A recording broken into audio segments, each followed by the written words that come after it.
And there will be gorilla shit all over the Omni.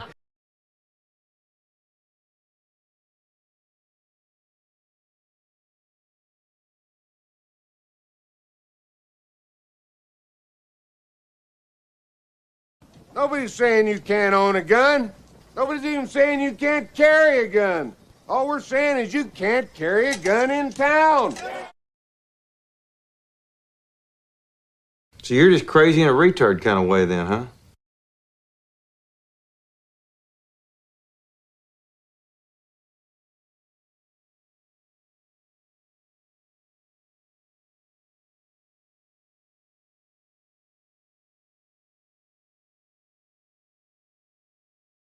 You should just fucking smile and blow me! Well, I can't understand none of it. This one begat that one, and that one begat this one, and begat, and lo and behold, someone says some shit to someone or another. Just how retarded are you?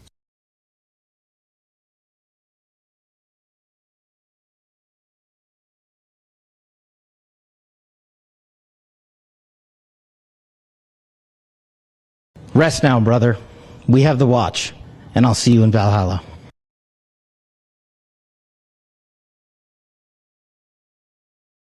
I hope you die. In certain extreme situations, the law is inadequate. In order to shame its inadequacy, it is necessary to act outside the law, to pursue natural justice. This is not vengeance. Revenge is not a valid motive, it's an emotional response. No, not vengeance. Punishment. Tonight we have a chance to say, yeah, you're right. We're too extreme, we're too wild, we're too out of control, we're too full of our own shit. Or we have a chance to say, hey, fuck you, you're wrong. Fuck you, we're right. Because you have all made it to the dance. Because believe me, this is the dance. Start the show.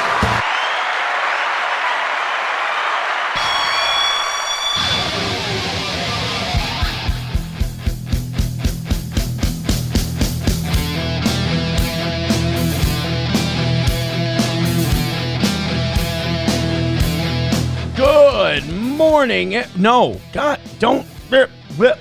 Start over. No, end the stream. Kill it. Kill it. I'm not coming on. Hold on. And extreme situations, the law is inadequate.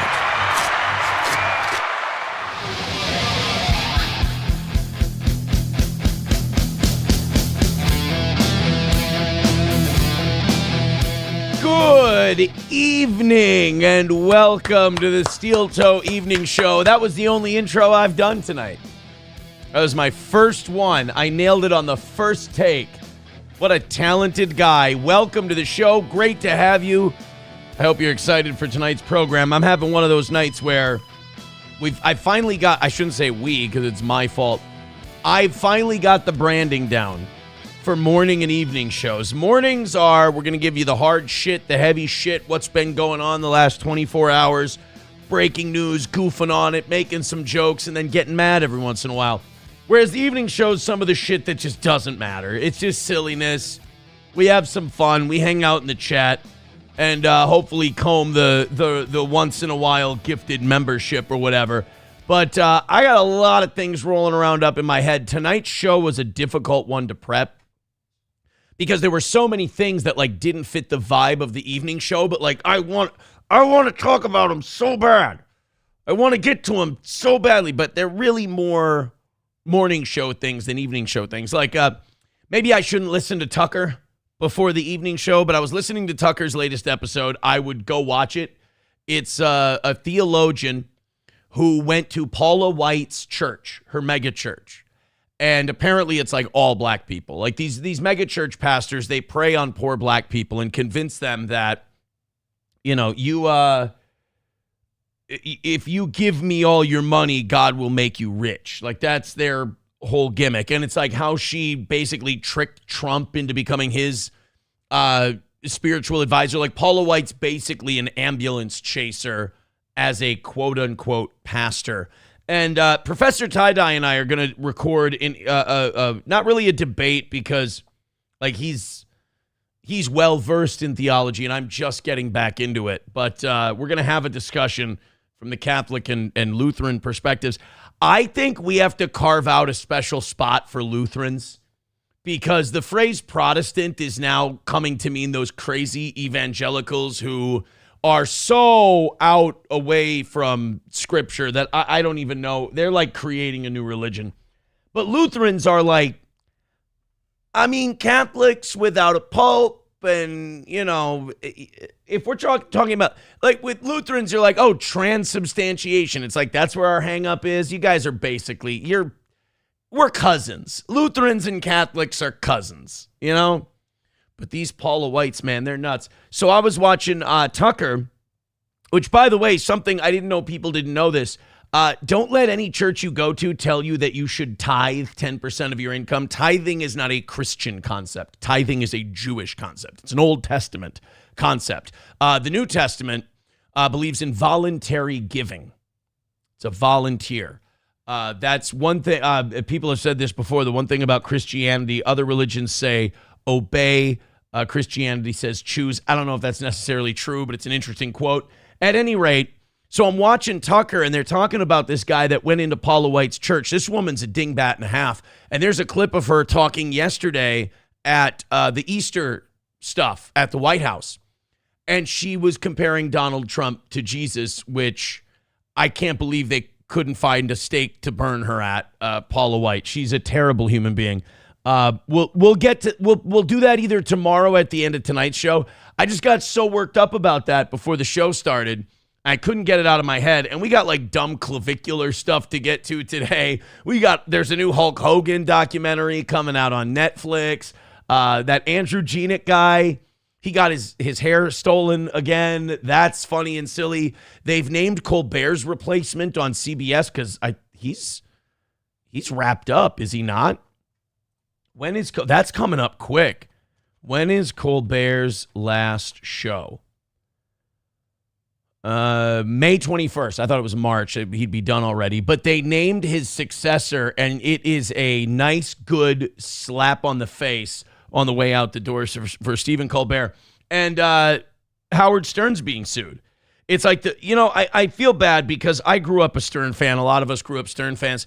And to watch him only be in the news now when he's getting sued or when his wife saves some kittens, it's kind of hard to take. And I know a lot of people seem to like enjoy shitting on Howard Stern. I don't. I know what Howard did. I know there wouldn't be a lot of the entertainment we had in the 90s and 2000s without Stern. So I don't take like glee in watching him become a watered down version of, really, he's a watered down version of what he was 10 years ago, which was a watered down version of what he was when he came to Sirius. So I don't enjoy it, but he's being sued for like toxic work environment. Now, we're going to want to jump on Howard on this one right away and be like, oh yeah, you fucking Howard, this is all true. But like a lot of employees, when they get fired, they claim it was a toxic work environment and they try to grab a buck, especially if they get fired from a really, high up money place like the Stern Show. They also claim that Howard made them sign an NDA. A lot of rich people make you sign an NDA on your way out the door. When I was getting my last divorce, there were multiple parties on the other side who told me, you have to sign an NDA or I'm not signing this. I'm like, fuck you. No. Well, my attorney said, fuck you, no. And that never happened, which is nice. But like, that's not an uncommon thing. So I don't know if Howard's really guilty of anything. I don't know if he did anything wrong or if he just has, I think it's a female employee. We might be dealing with a woman scorned. I'm not really sure. But it's not a secret that Howard's been a dick to work with. I mean, that's been like a focal point of the show for years and years, dating back to Billy West, dating back to Jackie Martling, that he's been an asshole to work for. But now it's finally, manifested itself in lawsuit form. So anyway, like I said, my head is all over the place tonight. We got so many things going on. I hope you're excited for it. Hit like, hit subscribe, hit share. I'm so glad you're here. Oh, let's get into these couple of Rumble rants we've got. Oh, by the way, thank you to the morning show who got us over 600 memberships today. Unbelievable. We're 99 away from 700. You are not going to hit 99 memberships on an evening show. Even like our best morning show we could have, we might be able to eke that out. Not on an evening show. If it happens, I'll give you an extra hour tonight, but in no way do I think that's going to happen. Joey Caravello with $2 says, I was watching the movie Meet the Parents, and you know where De Niro says, I have nipples, Greg, can you milk me? I thought it would have been funny if he said it. Thought it would have been funny if he said, I could, but that would be gay. Ladies and gentlemen, how Joey Caravello is not writing big budget movies, I don't understand. Chevmatic with $1 says, religious question. Regardless if you can be gay and go to heaven, should gay people be allowed to go to church if they live God? I think he means love God. I think the proper answer for me would be that is not my place to judge. That is up to the church. That is all sins and all sinners are welcome to Mass. Absolutely. There was this thing yesterday on Easter of all days where somebody tweeted out a picture of a woman. She's covered in tattoos. She's got a tank top on. They're like, would you let this woman into your church? And I'm like, of course. It's like the gym. As long as you're there to, as long as you're putting in the effort, as long as you want to put in the work, as long as you believe and you accept the teachings and everything else. I mean, we're all going to screw up. We're all going to make mistakes. We're all going to sin. Are you willing to own up to it? Are you willing to confess it? And all that. So, yeah, I think it would be fine. Oops, should have listened to the OGs with $1. Says, hey, say hi to Jovelyn. Hoveline. However I pronounce that name. Hello, and welcome to the program. Thank you. Should have listened to the OGs. The Pope said something about gays today. Now that you mention it, I know people hate it when I turn it religious, but somebody asked about gays and stuff. It was today, and oh shoot, I can't. Maybe it was something. Maybe someone reposted it and thought it was today. I saw it on X today when I was getting the show ready, but I knew it wasn't. It wasn't going to work for today's show. Oh God, there's the Paula White clip I wanted. It's an hour. It's an hour. It's a minute. Can I play it for you? Anyway, Pope Leo said he sees no reason to change the church's stance on homosexuality in the LGBTQ community. So we're holding the line there. All right. This is the Paula White clip I was telling you guys about. Let's watch this real quick. I think even if you casually have a Christian belief, this should make you very angry. And if you do a deep dive, I'm halfway through Tucker's latest episode. Check it out because he talks to a guy who went to Paula White's church. She is a freaking problem. Here's what she said about Donald Trump. Watch this. Jesus taught us so many lessons through his death, burial, and resurrection. We didn't really get the whole no war one, did we? We didn't really grasp that one. That's too bad. He showed us great leadership, great transformation. What did he say about living by the sword, Paula? What did he tell Peter about the sword? What did he happen to say about that at where was that, Gethsemane? What did he say? I can't remember. I have bad memory. Peter drew a sword and took off a Roman guard's ear. What was that? I can't remember what. Maybe I lost an ear. I can't hear it very well. I can't remember what he told Peter about the sword and all that. Go ahead, Paula. Requires great sacrifice. And Mr. President, no one has paid the price like you have paid the price. I don't know. I feel like those dead Iranian girls paid the price. The dead U.S. servicemen, they've paid a price. What was the billionaire? Did he have to take a mugshot? Ooh. Anyway, I'm going to stop now, and I'm just going to let this play because this should upset you greatly. Paid the price like you have paid the price. It almost cost you your life. You were betrayed and arrested and falsely accused. It's a familiar pattern that our Lord and Savior showed us. Oh, you But it didn't end there for him. And it didn't end there for you. Oh, my God. It's hard to believe that's real. I love Tucker. He is great in that episode, too. Go check it out. It's Tucker Carlson's latest episode. Very interesting on this this Paula White creature. Again, the spiritual equivalent to an ambulance chaser, I would say. $1 from Hobo Chili Recipe says, do you like my profile pic? Inquiring minds want to know. I can't. It's me, and it looks like it's very small. Is it a penis? Is it me near a penis? I'm guessing because you're into dicks and all that. Oh, no, it's me making out with Ethan Ralph.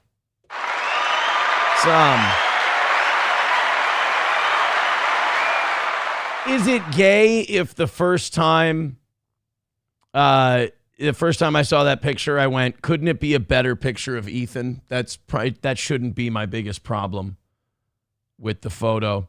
All right, we have to talk about the moon.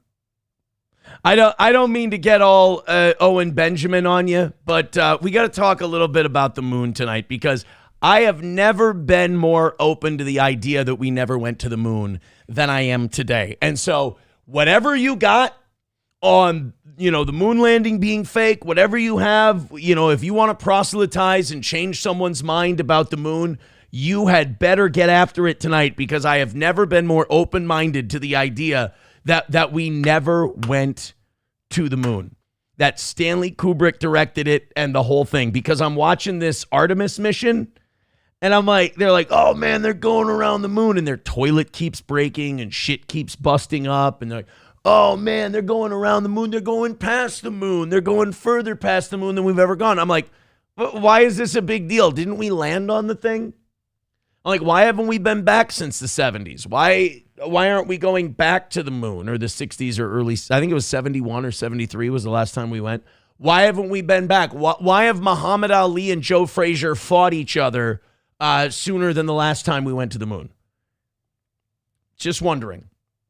So I've never been more wide open on that, because I don't understand why this is such a big deal. When it's kind of like, remember, like if you lie, like you tell a big fishing story where you told people, I caught this really big fish, it was massive, and people are like, wow, that's great, good for you, and you're completely full of shit.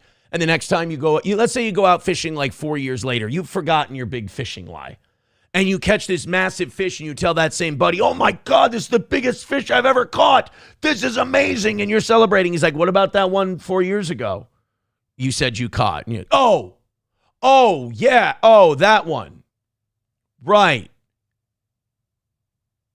Totally. I caught that fish along.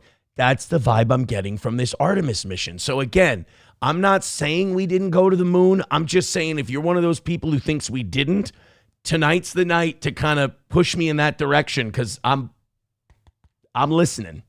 I'm listening. Main Vein with $1 says, this blasphemous cunt is why God commanded that women cannot preach the gospel. And it's very weird. If you go watch that Tucker episode, the guy went to her church on Easter and there were like 200 people there. He said the church is a TV studio. It's rigged with boom cameras and all, and like tracks and drones and all kinds of weird shit. And he said it's like there's like 200 people there and like 190 of them are black. And I think we need to start looking into these mega churches and these non-denominational churches, because I feel like it is this giant movement to just steal money from black people. Because it's all them, and they're all shaking and falling down, and they get all worked up when these white pastors go, ho, haga-laga, wooga-baga, wooga-laga-daga-doo. And then they're like, ah! And they're having seizures, and they're like Alka-Seltzer mouth foam and all this shit. And they're like, now if you give me $100, you a bitch. But if you give me $1,000, the Lord will lift you up. And these people are like, I think that's probably why you see so many black people robbing CVS's. They have to fence the goods so they can tithe to Paula White. Next time you see someone robbing a CVS or a Target or a makeup counter or something like that, just go, wait a minute. Hey, you go to Osteen's church? Okay. No, that's cool, man. You need it more than we do. I get it. It's expensive. And again, there is no such thing as tithing in Christianity. It is an Old Testament Jewish concept. the New Testament preaches voluntary giving. So, but don't tell black people that. Paula White doesn't let them read the Bible. So yes, at any rate, welcome to the show. We've got a lot going on. Bapa Shab says exactly what I would ask Buzz Aldrin or his time as a Freemason. The only thing is, if you would have asked Buzz Aldrin, I always forget whether or not he's dead. If you ask Buzz Aldrin if we really went to the moon, he'll fucking kill you. I mean, there was that one guy who he asked Buzz Aldrin if we went to the moon, and Buzz knocked his ass out. Just dropped him. Let's go into the chat for a little bit here, then we'll get to the moon stuff. Historically White says the moon is hollow. It rang like a bell when the lander hit the surface. So we've been or we haven't. Skousko says, I bet when they're supposed to return, they will say something was on the dark side of the moon. It's going to be the light prism from the album. Wood U says, White is a New Age dominionist with roots to Alice Bailey, Helena Blavatsky, New Apostolic Reformation, Seven Mountain Mandate shit. So she's a wackaloon, is what you're saying. She's a wackaloon. Root says, fuck, man, Ali G was so funny when I was a kid. He was. He's very fun. Still is. Go watch some of those old sketches. They're still great. Reformed Rapscallion says the distances required in space make it impossible for a living being to go straight to the straight line route. Portals and dimensions explain it. That or we are in a simulation. It's one of those two. Damn. So you guys, I mean, there are no weird answers about the moon landing on tonight's episode because I'm very curious. It's just, to me, it's the fishing lie. You know, it's, oh my God, this is the craziest space mission, this Artemis thing. We're going past the moon. I'm like, haven't we been to... It's like if you told your friends, you're like, I've been to Vegas. And they're like, oh, you have? Oh, man, it's so great. I love it. And let's say you're flying to L.A. and they're like, hey, we're flying over Las Vegas now. And you run to the window seat and you're like, I got to see Vegas. I'm like, haven't you been there? You're like, oh, yeah, just giant tittied hookers and shit. Oh, 1,000%, buddy, yeah. That's how we're treating this Artemis mission. I'm like, oh, we're going so close to the moon and we're going past it. It's like, haven't we been on it? Oh, yeah. Yeah, no, that was totally not to win a giant propaganda war over the Soviet Union and then make them think that we're spending all this money to go to the moon so that they'll spend more on their rockets, spend more on their space program and their military, and we'll help bankrupt them. That is not what we're doing here at all. People saying in the chat, Buzz was a prick. Buzz punches people for no reason. He's always been like that. The moon is a Mossad black site. Well, you guys know how to get right to my heart. Which Root says, wait, is Scouse saying we have moon Jews? I think that is the accusation that he's making. I think he is accusing the moon of being populated by Jews. I think that's the case. I think that is what he's saying. If, again, I don't mean to put words in people's mouth. But yeah, here is the NASA astronauts approaching the near side of the moon. It's just, again, if we've been on the thing, who gives a shit? And if we go 3 comments in without people mentioning the moon landing being fake, then I'm sold. Let's see. There's no, how do you have no comments on it? It's a picture of the moon. Come on. Gotta have comments on a picture of the moon. None? Shit. Benson News Hub. I like that site too. Well, shoot. Anyway, I don't know. I'm just saying, if they're making this as big of a deal as they're making it, what does that mean about the landing? Bapa Shab says the moon Jews hide out in the caverns. That's why we've never seen them. That's what it is. Rabbi Smoothie says, kind of like when airlines boasted about cell phone use capabilities long after 9/11. Those phone calls are weird.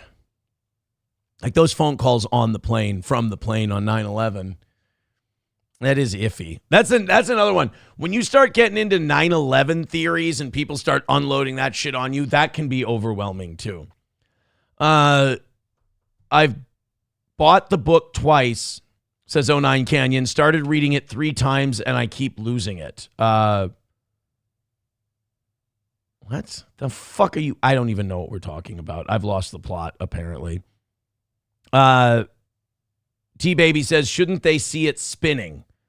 I don't know. It's a huge object. I don't think you can physically see it start to spin. But at any rate, that's just my thoughts. Somebody asked me this morning what my thoughts on the Artemis mission were, and I didn't have an opinion on the Artemis mission. So I felt like I needed to get an opinion on it. So I started reading and I started looking at stuff today. And the thought that kept creeping into my head is, why are we so gung-ho on this going past and looking at the moon thing? We've already been there, what, like 5, 6, 7, 8 times or whatever? Who gives a shit? But everybody's really pumped about it. The moon doesn't spin, says Taste Fairy Ialto. It wobbles. It doesn't spin. Well, there you go. So, I don't know. I'm still on team we landed on the moon. But I don't think that belief has ever been shakier than it is today. All right, guys, hit like, hit subscribe, and hit follow. And while you're at it, man, we had an amazing morning show this morning. They knocked that shit out. They got us up over 600 memberships. You guys, considerably lower by, over $100 in the evenings. Let's all throw in a $5. We're an Old Testament show here. We believe in tithing.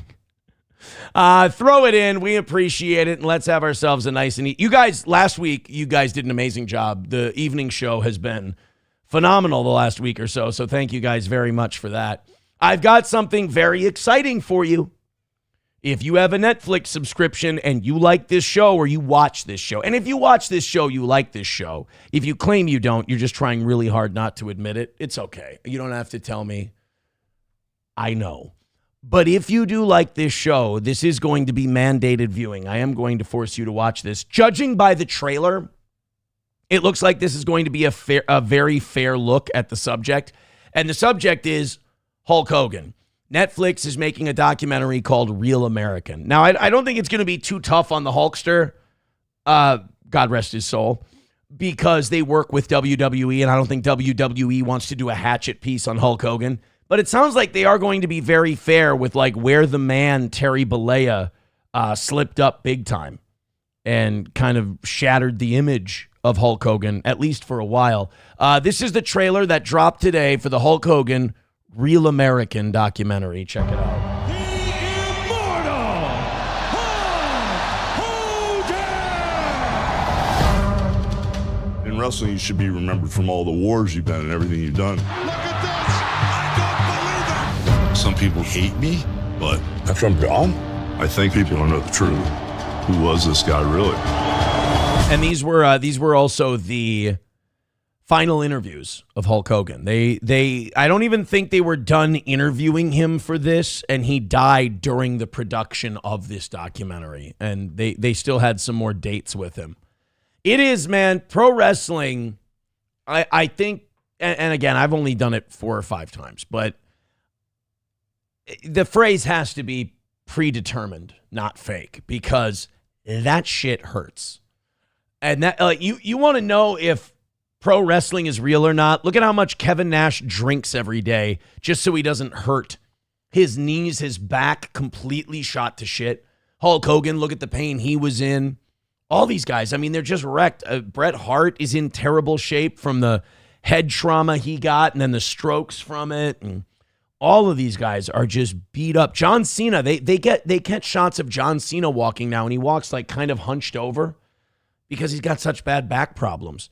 I mean, these guys wrestled a lighter schedule than the old timers like Hulk Hogan did back in the day, but still, you get dropped on your back on that mat 100 times a night, even on a light schedule, 150, 200 times a year. It's going to hurt like shit. Think about it. Professional football players play 60, if you on either side of the ball, 60 plays a game, 17 times a year. Professional wrestlers will wrestle over, 250, 300 matches a year? Shit. Oh, that's the hardest part, standing up. I really was here for a reason more than just wrestling. The fans liked believing Hulk I was here to fuck Bubba's wife, brother, and say the N-word on camera, and I accomplished both those missions. We can go home now, Lord. all these guys in the 80s, like, look at them. Look at the promos. I mean, steroids and blow. You know, there were ample amounts of everybody.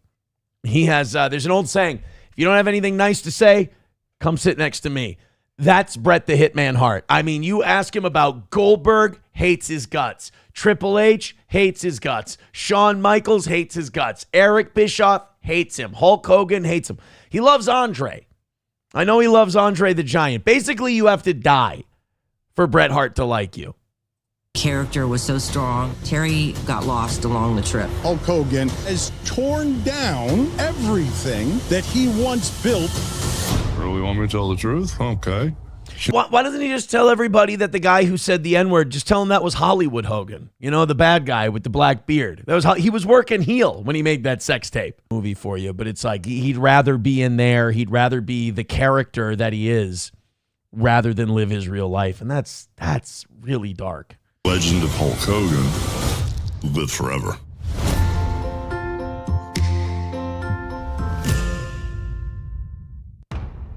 April 22nd. All right, so 16 days.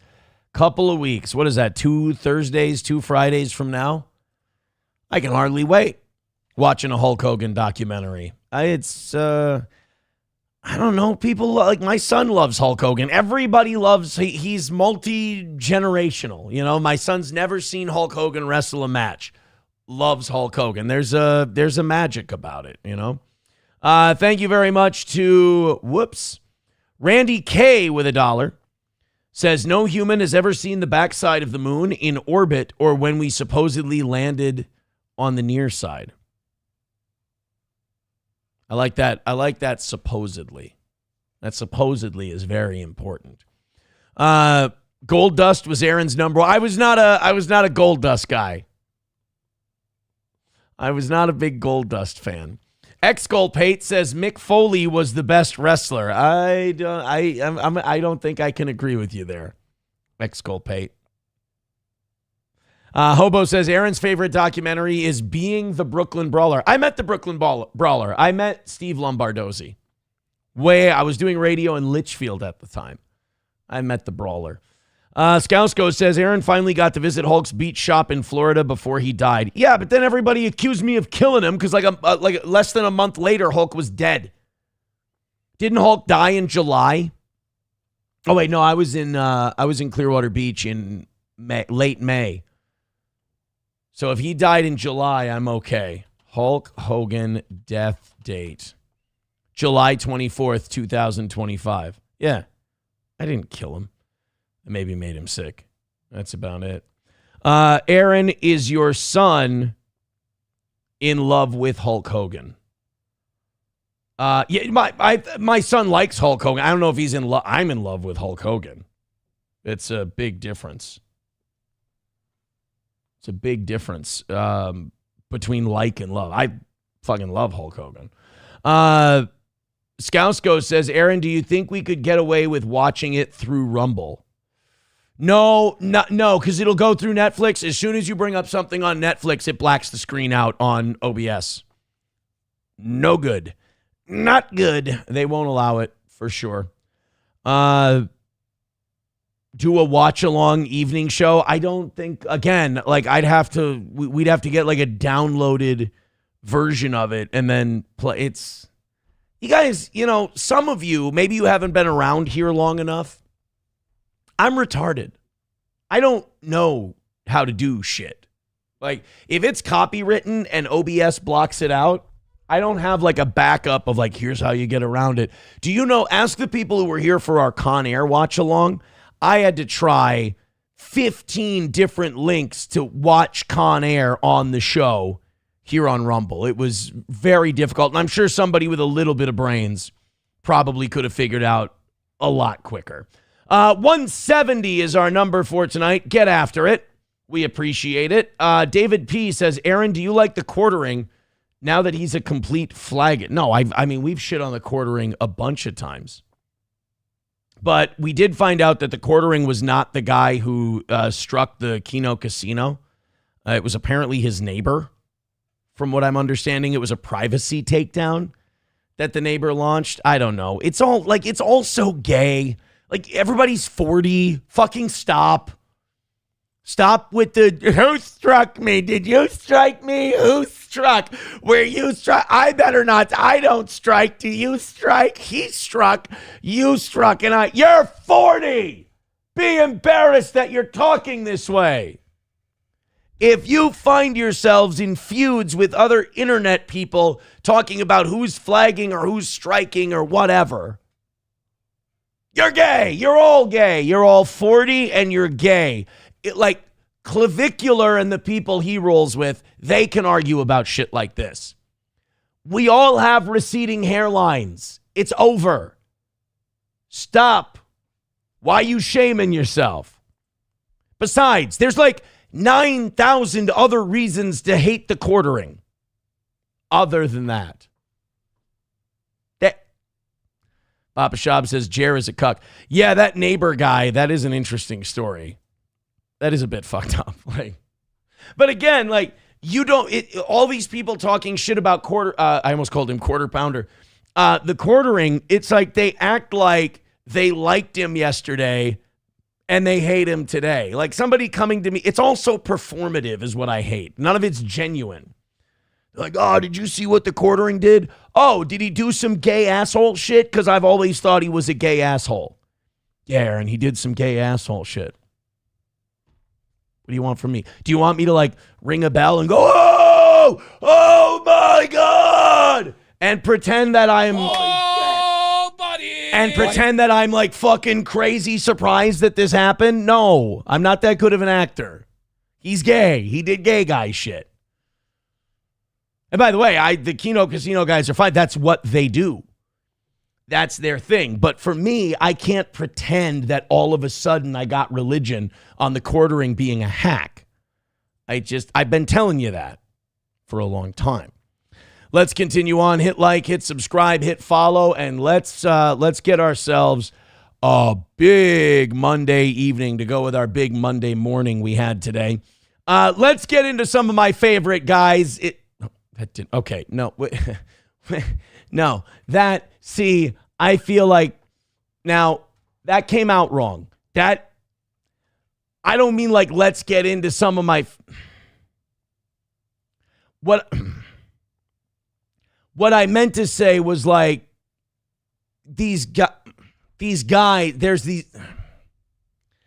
these guys, and I want to talk about some of the things, and I think these guys are very entertaining and they're very fun. I don't want to get into a bunch of guys.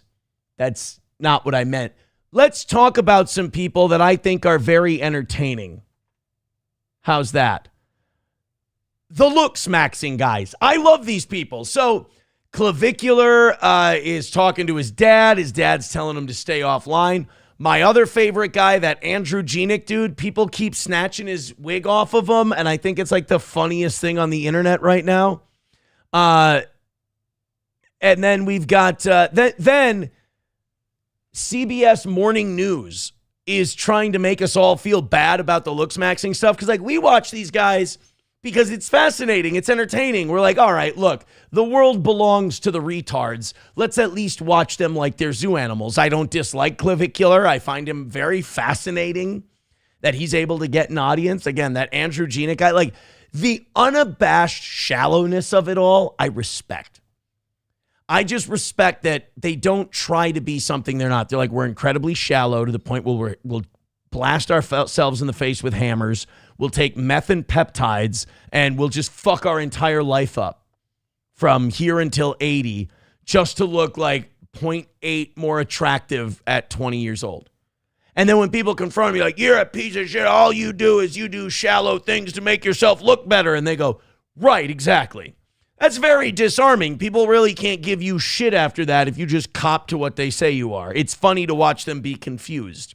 So Clavicular is on the phone with his dad. Now remember, Clavicular's been arrested in Florida a couple of times. He's probably going to be arrested again and face some kind of wildlife abuse charge. He sodomized a capybara. He mag dumped on an alligator. They claim the alligator was already dead, but even if you shoot a bunch at a dead alligator, that's still against the rules in Florida. So now Clavicular's daddy called him while he's on stream because I guess Clavicular has rented this house and he just streams 24 hours a day and he brings like dumb e-thoughts on and they all party and eat McDonald's and talk a bunch of shit. Well, Clavicular's dad called him while he was streaming and told him that he needs to chill out. And again, what I love about these look-smashing guys is nothing is going to get in the way of their face-smashing, bone-smashing, look-smashing, meth and peptide breakfast, even dad's square ass. Let's take a look. And you decide whose side you're on, Clav's or Clav's dad, or is Clav's dad trying to cuck the content? Here we go. Hey, Dad? Yeah. Why are you, like, giving me all these different problems? Oh, he's high as a fuck. Look at his eyes. Bro is fucking gone. Dad, why are you giving me these problems? Probably because of this. This is a good. Do you have your streaming software up? Can you see what we're seeing or no? Because that would be why I'm giving you problems, as you put it. Giving me all these different problems. Did he just Botox? I'm asking you to go to sleep since you've been up for 40 hours straight. Oh, he's been up for 48 hours straight. Well, you know what, Dad? Don't worry. Clav's got the medicine. A little bit more of that good old-fashioned blue shit, the Walter White, a little bit of that Heisenberg H-bomb. Your boy will be right as rain. He should fucking smoke meth right in front of his dad. He's on the phone. His dad's like, you've been up for 48 hours straight. Don't worry, Pops. And just take a big hit of meth and let Dad know it's all going to be okay. Dad, I'm trying to make money. Who cares about money? I don't want you to die. I care about money. He's been up for 48 hours and you're going to hold your armpits like that, you stinky fucker? Look at her face. She can smell it. She's getting whiffs. Dad's right. All right, well, if you die making it, I don't know who's going to spend it. Well, Just get some sleep, right? We're just concerned about you, okay? Yeah. We're not being a pain in the ass. We're just concerned about you. No, okay? That's wrong. It's bad. It's bad. It's bad. It's bad. I know I shouldn't be up for 2 days in a row. This is the first time I've ever done that. But I've never. We're just concerned about you. That's all. No, you're not. You understand if you're talking to someone who's been up for 48 hours, you're talking to a monkey. Like, you're not talking to anyone who's holding any of this in. They're not understanding anything you're telling them. It's just, it's in one ear, out the other. The shit that happens to your body when you're up for 3 days straight it's human torture. Really. And there's no reason to do this. It's all self-inflicted. It's all like, I'm going to sit in front of my camera for 3 days. And the content isn't good. None of it's going to be funny and entertaining. So what are these people doing? Are they just turning it on and leaving it on in case someone starts fighting or Clav pisses himself? They're all there to watch you like a polar bear at the zoo. That's none of them are watching you because they're like, oh man, Clav's based. He's so Chad. He's Giga Chad. He's awesome. He rules. They're all hoping you piss and fart on yourself or something like that. Professor Tie-Dye with $1 says, on behalf of Wisconsin, I apologize for Jeremy's continued online crash out. Again, none of it surprises me. And you don't have to apologize on behalf of Wisconsin. If this was happening to someone from a respectable state, then you would have to apologize. None of us. I mean, you're the state of Scarlett Hampton, and quartering. You don't owe us an apology. We come to expect it at this point. Hulkamasha Baby with $1 says, oh, somebody was watching on Friday. He says, is sodomizing a capybara mammal abuse or fish abuse? According to my church, it's a fish. Grand Poobah with $1 says, Clavicular sodomized a capybara. Did he do it on a Friday? I hear the church turns a blind eye to that on Fridays. Or maybe that was something else. Yeah, you got the wrong message from Friday's show, clearly. But yes, according to the Catholic Church, a capybara, what was it? Capybara muskrats and beavers are all fish, and you can eat them on Fridays in the Catholic Church because they spend a lot of their time in the water.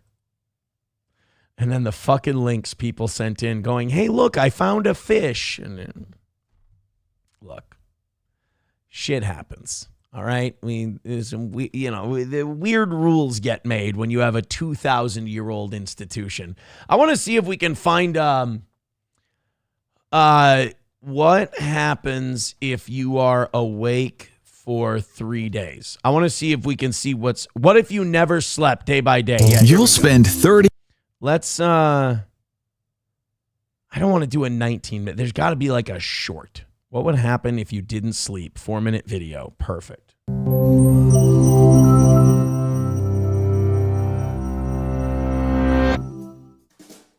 In 1965, 17-year-old high school student Randy Garner stayed awake for 264 hours. That's 11 days to see how he'd cope without sleep. On the second day, he ate 14 people and fucked a beetle. The car, not the bug. It was a weird 11 days.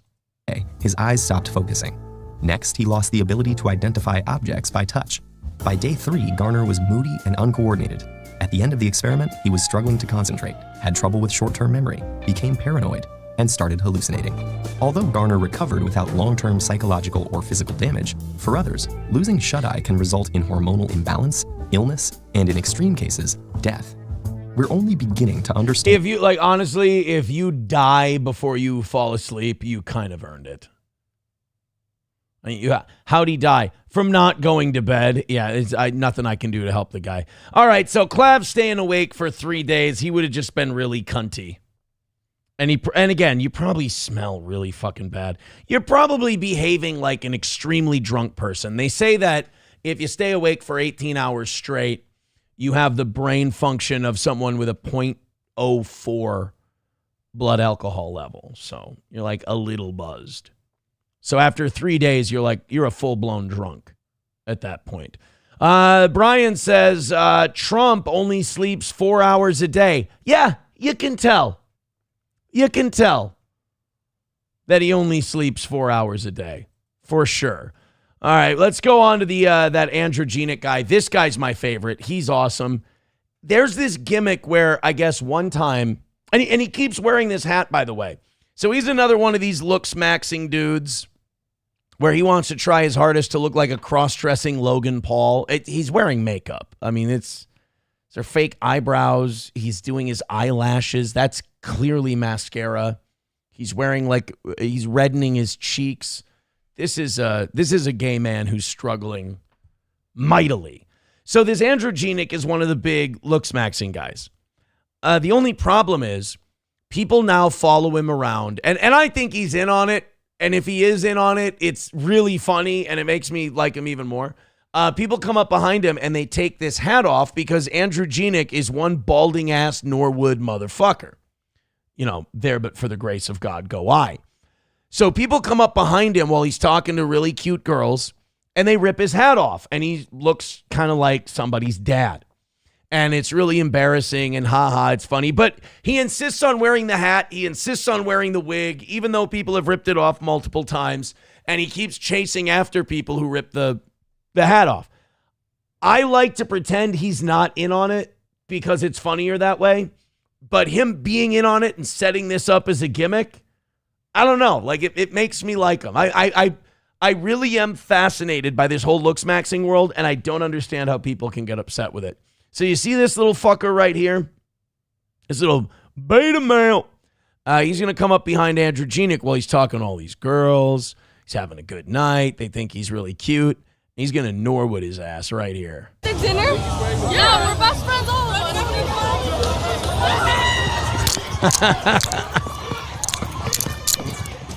The fuck is wrong with you, Kanye? All right, bro, my bad.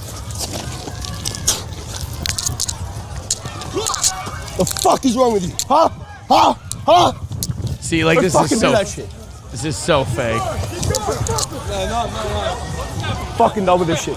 Like, it's so fake, but it's so funny. Like, they just go and they take this guy's hat and he rages out at him. I do want to point out one thing, though. And this makes me so glad that I'm old, because I kind of forgot how much I hate this kind of person. The in their 20s clubbing girl, like the girl who thinks there's nothing more to the world than this little circle that she's talking in. Watch what happens. A truly humiliating thing happens to this guy. He gets his hat ripped off. He's wearing a wig. He's balding. And these girls do not flinch. They do not move. They keep talking to each other with blinders on, completely oblivious that anything in the world is happening that's not immediately there. Should we go to the one across the street? Where do you think we should go after this? You think we can get free drinks at that one? Shut up. Watch how these three never move, never notice anything. Yeah, we're best friends all around. The one girl touched him on the arm and then went right back to her gaggle of hens. Oh, I don't miss that. I never liked it. I didn't really like that when I was that age. Like, for me, I always wanted to go to kind of the pubs and the VFWs and the shit like that. I never liked going to the club. It's fucking loud. You can't hear anybody. You're shouting every word. I don't understand the fun of it. I get drinking. I get going out and having a few drinks and having fun with your friends. But I don't get like, this is so much fun. Are you having fun? This is so great. And he's boom, boom, boom, boom. There's fucking lights all over the place. And it's just like there's some asshole everywhere. There's always an ass. It's just like, put your fucking shirt on. Like, I don't know. Even in my 20s, like you know what I got excited about in my 20s? My cousin, his fiance/wife, and my girlfriend at the time, who I would later marry, we went to the VFW on Fridays because they had karaoke night at the VFW.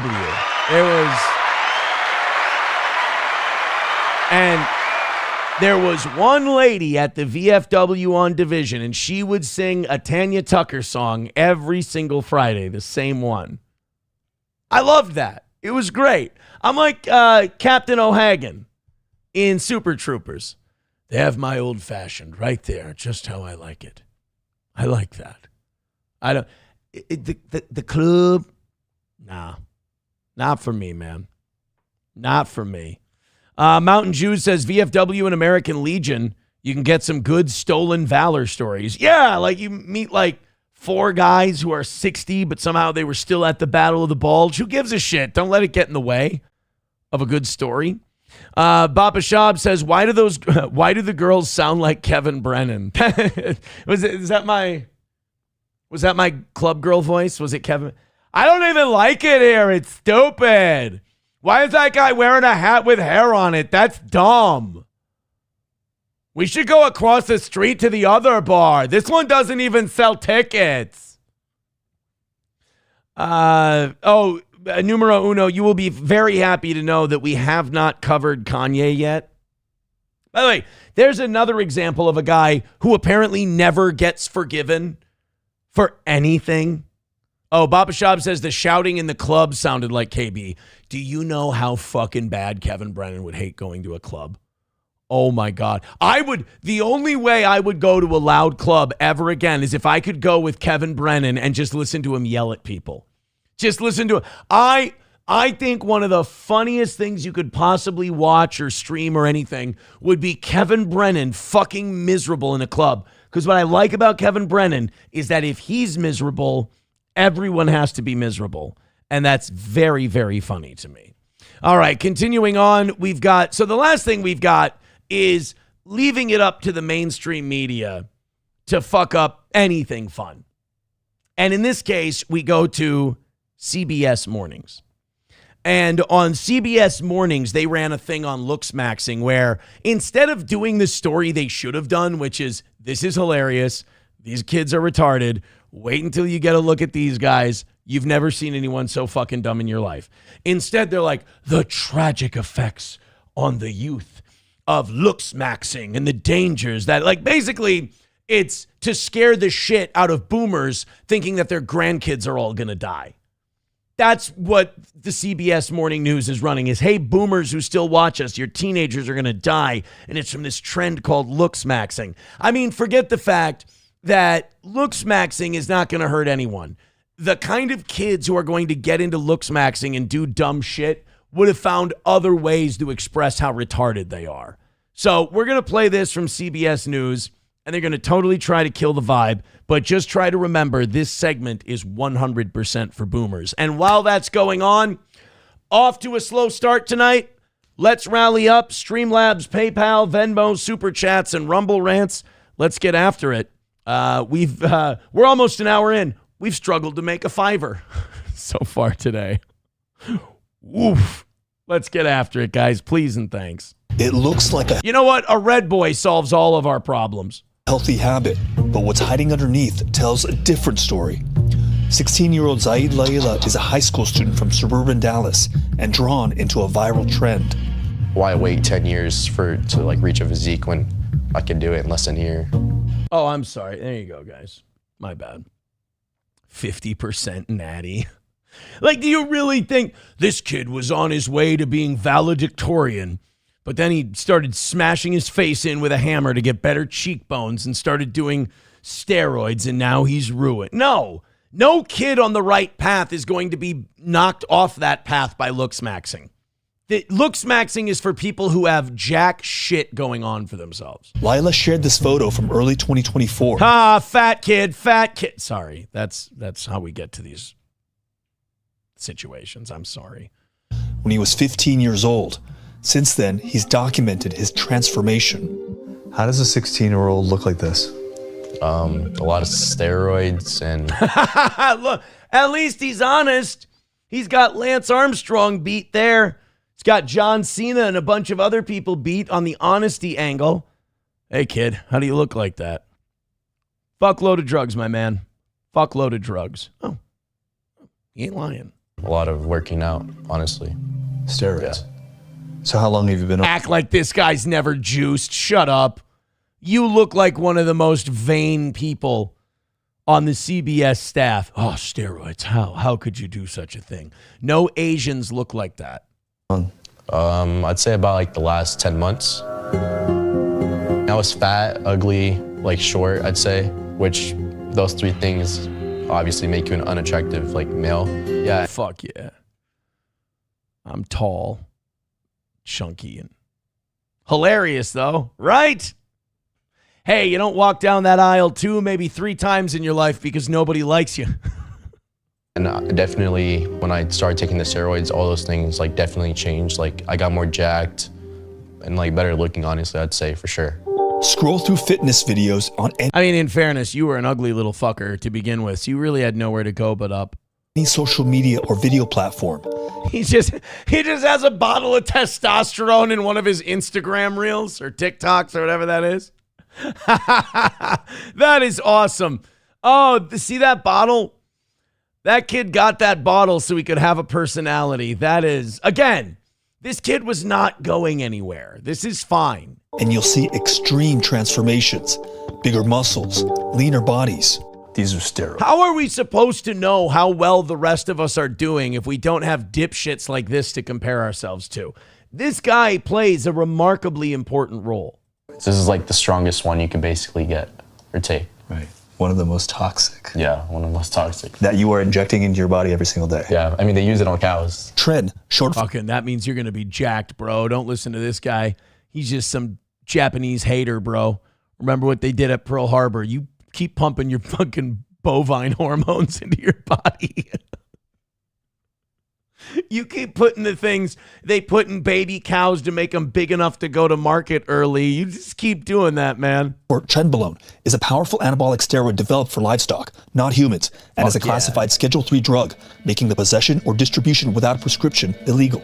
You know what's funny is the news comes over, covers this guy. Oh, this is terrible. This is awful. Did they call the police to have this stuff confiscated and have this kid arrested because, they care about him so much? No.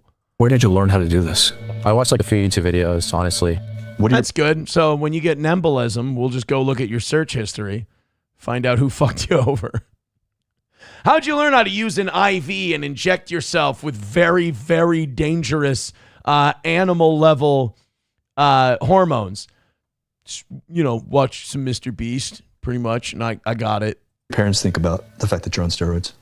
My dad isn't too supportive of it. He was very like, what are you doing to yourself? Like, you're gonna hurt yourself. He's just like worried for me. I explained to him everything, told him like, hey, like I'm doing this regardless, basically, even if you tell me not to do it. Where the fuck did this come from, by the way? Is this how Gen X does it? Is this how Gen X raises kids? Everything's a negotiation? Is that what you guys are doing? My kids aren't this guy's age. But I will tell you this, Gen X is a conflict avoidant generation. They get very uncomfortable. They were the first generation who had to deal with divorce on a wide scale. Mommy and daddy fighting a lot in Gen X. So they don't want to have that same conflict with their children or their spouses. They're very conflict avoidant people. So the fact that they're telling their kid, oh, I'm so disappointed in you that you're doing these steroids. No, you throw the fucking steroids out of the house. But Dad, I paid for them. I can't throw them out. He paid for them with his own money. I don't give a shit. So what? Then guess what? The kid's going to learn a valuable lesson about buying dumb shit, wasting your money, and losing it. My dad doesn't like it, but I told him. You told him? You told him. Yeah, you don't tell him shit. Are you living there? Act like you pay the rent, motherfucker. I'm still gonna do it. So if I'm gonna do it, I'm gonna do it like in the safest way possible. I just want you to know that. I mean, like I look at that's that shit where parents want to be cool and they're like, well, if you're gonna drink, I'd rather you do it in the house, so at least you're not driving. No, now are your kids gonna drink underage? They very well might. There's a decent chance that they might, but that doesn't mean that you have to facilitate it. You're gonna fight the good fight, and if you lose, you lose. All right? That's not the ultimate victory in the end. It's not about whether they drink or not. It's whether or not you facilitated their drinking. healthy. I am healthy. I can show my blood work. Lila told CBS News he blocked his parents from his social media. They learned of his steroid use after a family member saw a video and informed them. Lila's father declined an on-camera interview, but told us he's deeply concerned about his son and overwhelmed by... Takeaways, can he pay for his own phone? Probably not. Take it the fuck away from him. Shut it down. Shut down the phone line. Make him go start his own if he's going to block you from social media. Fuck, man. Gen X, you guys are, oh, man, this is sad. This is depressing. You let kids do this shit? The misinformation site uses to justify his steroid use. Are you not worried that you could do real harm to your body? I'd say I do care, and I know what can come with it. I'm just going to do it the safest way possible. If I have a heart attack at 30, I have a heart attack. Dr. Jason Nagata... Well, you probably will. I mean... There aren't many people who start at like 17 years old doing steroids. But if you do, you do steroids for 10 years, yeah, you can. Heart attack's a very real possibility. He's a professor of pediatrics at the University of California, San Francisco, specializing in male teenage health. Anabolic steroids and he treats Anthony Cumia's girlfriends. In general, can have really significant consequences to your heart. By the way, people were asking me today, they're like, what do you think about Anthony saying he's going to sue John for calling him a pedo? You can't. He has to be lying. And when you, like, being a pedophile is not being a child molester. Being a pedophile is just you say shit about fucking underage people. You've done that. You said you wouldn't, the age you would stop yourself if there were no laws is 13. All he'd have to do is play a lot of the shit you've said over the years. That lawsuit's gone. Sorry. No. People think that pedo means child molester. They're two completely different things. They're like, oh man, do you think that he's going to, you just hate John. So you want, and sadly that universe kind of tries to, they insulate themselves and then bend reality to whatever they need it to be because they're bankrupt inside. So no, you can try to sue him, but you're not going to win. Heart, liver, and you can't say you would fuck a 13-year-old and then win a lawsuit when someone calls you a pedo. You can't say, hey, my girlfriend went to pediatrics.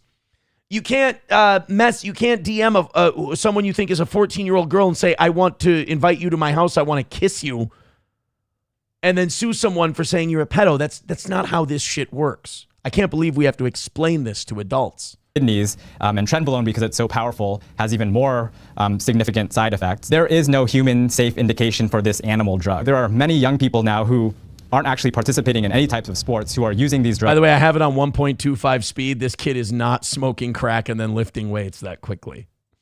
Only for the purposes of looking better. So this has migrated from the realm of athletics into... By the way, how racist am I that I thought that was still the doctor?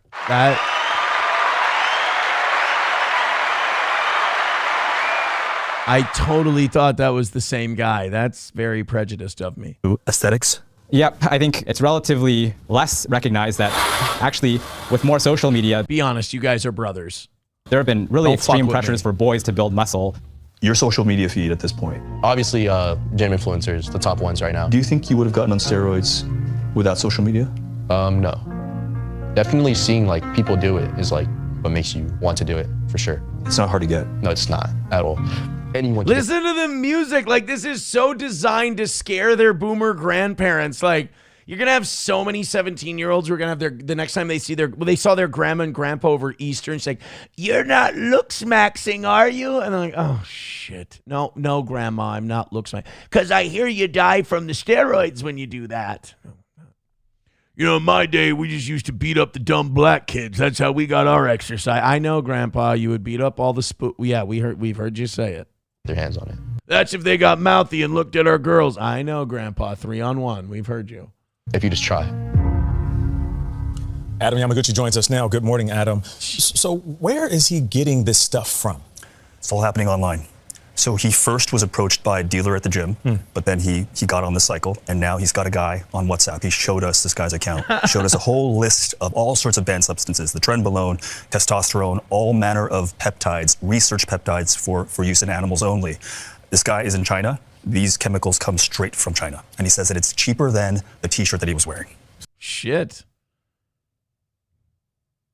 Got to get my ass on some steroids, I guess.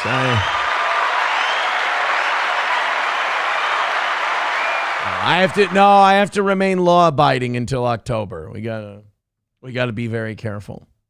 Yeah, I don't think the looks-maxing shit is going to... You're not going to see... it's just the latest thing. Before this, eating Tide Pods was going to start killing hundreds of people, and a bunch of kids were going to die because they were going to eat laundry detergent, and, there was razor blades were going to be in apples, and all of this, when Beavis and Butthead were around, everybody was going to burn down their house, and it's just the latest thing to scare the shit out of old people with. Fuck you, dude, with $5 says Savory. Thank you very much. Also, if elite billionaires can drink adrenochrome from babies, why can't that kid do steroids? $1 from numero uno Josh Denny fan says, "I still haven't recovered from you exposing yourself as a fake Kanye fan, by the way." Yeah, I know. Kind of got exposed as a poser there a little bit, didn't I? $1 from Unnerving Brain. Yeah. Unnerving Brain with $1. That kid basically went, "So I said, fuck you, Dad." You don't get to say that. You don't get to go, "Fuck you, Dad." Like, what the hell is that? Mountain Jews says, "Aaron, after us Generation X folks are dead, this world is fucked." No, because millennials have a bigger ego than you, and I'm not saying that is necessarily a good thing. And I think that's going to lead to us being a little more confrontational as parents. I think you guys are your generation is very conflict avoidant. And it's probably just untreated trauma from your shitty boomer parents. I get it. Baba Shab says, "This is Gen Alpha, right?" 17, I think that's still Z. I think Gen Alpha is just getting into high school now. What years are Gen Z? 97 and 2012. So the Gen Alpha, they're just turning 13 this year. So that kid's still Gen Z. That's about what it is. Unnerving Brain says, "Aaron's got Kumia dead to right." Well, no, it's just common sense. It's not about having anyone dead to rights. Someone just said there we go. Roots Calhoun says, "Yeah, that was a dad maxing fail." Yeah, that dad was not dad maxing. That's for sure. He was not parent maxing at all. You're just letting your kid do steroids because he told you to go fuck yourself. Like that. That's it. All right. Unnerving Brain says the train is off the tracks. Yeah, that one's lost. That one's lost. Uh-oh, Bobby Save-A-Ho wants to get into it with Hobo chili recipe. He says, Hobo, I'm taking your woman. She'd be better off. You going to take that? You going to take that shit? You going to let Bobby Save-A-Ho say that he's taking your woman from you? What's with you guys just unnecessarily picking fights with each other? McBuster was telling some guy that his wife was a pedo this morning in the chat. And I'm having to tell these two guys at the end of the show, like, hey guys, why don't we take it easy? You know, let's take it easy. Everybody chill out. Unnerving Brain with $1 says, my dad's a bitch. Come through and party. He ain't going to do shit, my boy. Yeah, that dad's going to end up getting his shoes, coat, and his hat tooken. Rabbi Smoothie with $1 says 10 years of energy drinks and convenience store food hasn't killed Aaron. This kid will be fine. Yeah. I would argue that there's probably some bovinular parts in my Celsius and my convenience store food, so maybe that kid will be all right. Who really knows? What are you, a fucking doctor? I mean, if that kid's dad can be told to fuck off, then I guess the rest of us can too. Tilt says, I'm starting to think Steel Toe is exhibiting some self-white hate. I was just shitting on Asian people. What do you want from me? What do you want from me? DP Granny, that's the guy. DP Granny was fighting with McBuster this morning about wives and stuff. DP Granny says, who cares about this kid? He's just another mutt like McBuster. Let them K themselves. Okay, so I see you guys haven't patched things up. Shit.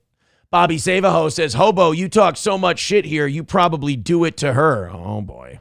Oh, we're talking about wives. We're talking about wives now. It's going to be Hobo versus this guy. Rabbi Smoothie. All right, we got to that one. Bobby Save-A-Ho says he's better than Hobo. Yeah, this fight is kind of gay so far. Shit needs to pick up. Shit definitely needs to pick up. All right, guys, get after it. Speaking of shit needing to pick up, let's go to Streamlabs, PayPal, Venmo, Super Chats, and Rumble Rants and see if we can't knock out a couple of bucks. You guys have gotten off to a start tonight. Not a great one, but we're off to a start. You know what, though? Red Boys fix everything. 5 or 10 gifted memberships fix everything. You guys are great. Go ahead and throw in a couple of bucks. So they've announced Stephen Colbert's replacement on late night at CBS, and it's definitely a slap in the face to Colbert. It's definitely a last middle finger out the door. And look, I don't blame CBS. Colbert made a mess of late night. Colbert fucked everything up. I mean, consider the slot he was inheriting. Letterman. Late night with David Letterman. And he took it, and The Late Show with Stephen Colbert. So was that still Worldwide Pants that was producing that? Was that still Letterman's company? Is Colbert's show owned by Letterman? It's not owned by David Letterman, but Colbert's version of the show uses the Late Show name under license from Letterman's production company, Worldwide Pants. So they're licensing the name The Late Show. So when Colbert's gone, Letterman still owns the Late Show name. All right, interesting to know. So he's taking this brand that David Letterman built. I mean, if you're a little older, if you're in your 40s, you understand that the Johnny Carson Tonight Show was the gold standard of late night television. They tried everything to compete with him. Chevy Chase, Joan Rivers. There were a bunch of people. Pat Sajak. They tried him. They tried a bunch of people to try and take a little bit of money away from NBC and late night. Nothing worked. They give Jay Leno the Tonight Show.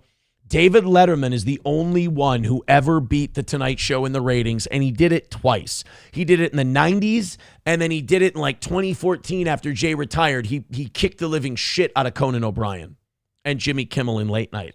So Letterman takes this brand, The Late Show, the only thing to ever compete with the Tonight Show. Colbert gets to use the name, and he fucks the whole thing up. I mean, just turns it political. He gets bitter. One of these guys who, again, Trump broke him. You know, and it's a great example of like, even though a lot of us are fed up with Trump, we're kind of done with Trump, we don't recognize this guy. You look over to the other side and you go, well, we definitely don't need that. These guys still suck. Just because Trump's awful doesn't mean these guys aren't still shit, and they are. But like Colbert, I mean, this was a guy who, if you remember him from his Comedy Central days when he was on The Daily Show and then The Colbert Report, of all the guys who were getting late night gigs, he was supposed to be the guy that was the best. We're like, Colbert, he's fucking hilarious. He'll be great. Fallon's kind of soft. He kind of does a slumber party kind of a show. Kimmel's good, but I don't know. Colbert, man, he's going to kick it. Everybody liked the pick. And then him and Kimmel both just Trump. That one word, Trump. With Kimmel, it's two words, Trump and wife. His wife is the executive producer of his show. She's the one who quits talking to family members because she finds out they vote for Donald Trump. So you kind of see what Jimmy Kimmel, he didn't really have a choice in the matter. She's running the show. But Colbert, he just turned into a lesbian. Like, he just turned into an old, middle-aged, postmenopausal lesbian in his feelings about absolutely everything political, and he couldn't help but bring it to his quote-unquote comedy show. I think when most people think of the Colbert Late Show, I don't know about you, but this is what I think about when I think about the Colbert Night Show. This is the segment that I think of. The vaccine. During COVID. This is what I think of when I think of Colbert and Paradise Lost and his fall from grace.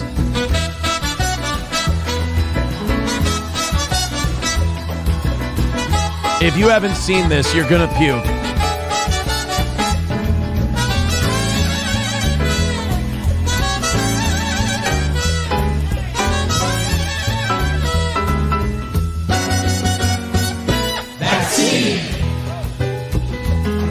This is real, by the way. They did this.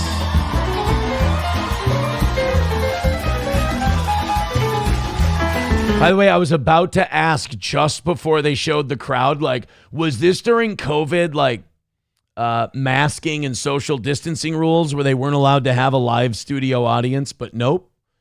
They were allowed to have a live studio audience. They just did not give a fuck about dancing vaccine needles. This was the COVID era, boys and girls. Remember it. Remember it well, because they'll try to do it to us when you're old again.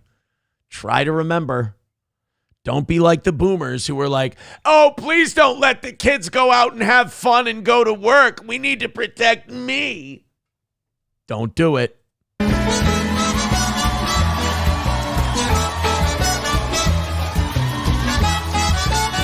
And we're dancing. Hey, Colbert, you're going to get her sick.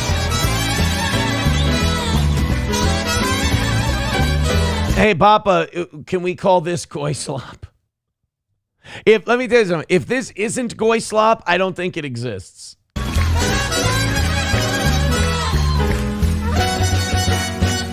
Vaccine.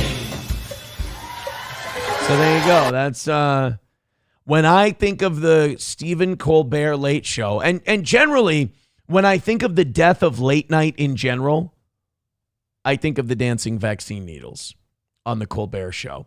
But they've announced his replacement, and they're not going to do a late night program. So for the first time since 1994, for the first time in 32 years, they're not going to have a late night talk show at 10:35 Central Time, 11:35 Eastern. They're going to have Comics Unleashed with Byron Allen. It's a half-hour program, so they're going to run it back-to-back every single night. Basically, they're going to fill it with a daytime syndicated show. They're going to fill it with Name That Tune, $10,000 Pyramid. They're going to fill it with the Game Show Network, essentially. So because Comics Unleashed is a half-hour program, they'll run back-to-back episodes each night. Then at the 11:35 Central Time slot, it's going to be a game show, a syndicated game show called Funny You Should Ask, created by Byron Allen and hosted by John Kelly. So this is We Give Up. This is Late Night is Dead. We're done. We don't need to do it anymore. Colbert didn't just kill his own show. Stephen Colbert killed a 32-year late night franchise on CBS. And guys, before you get mad about that, I want you to recognize that's fucking hard to do.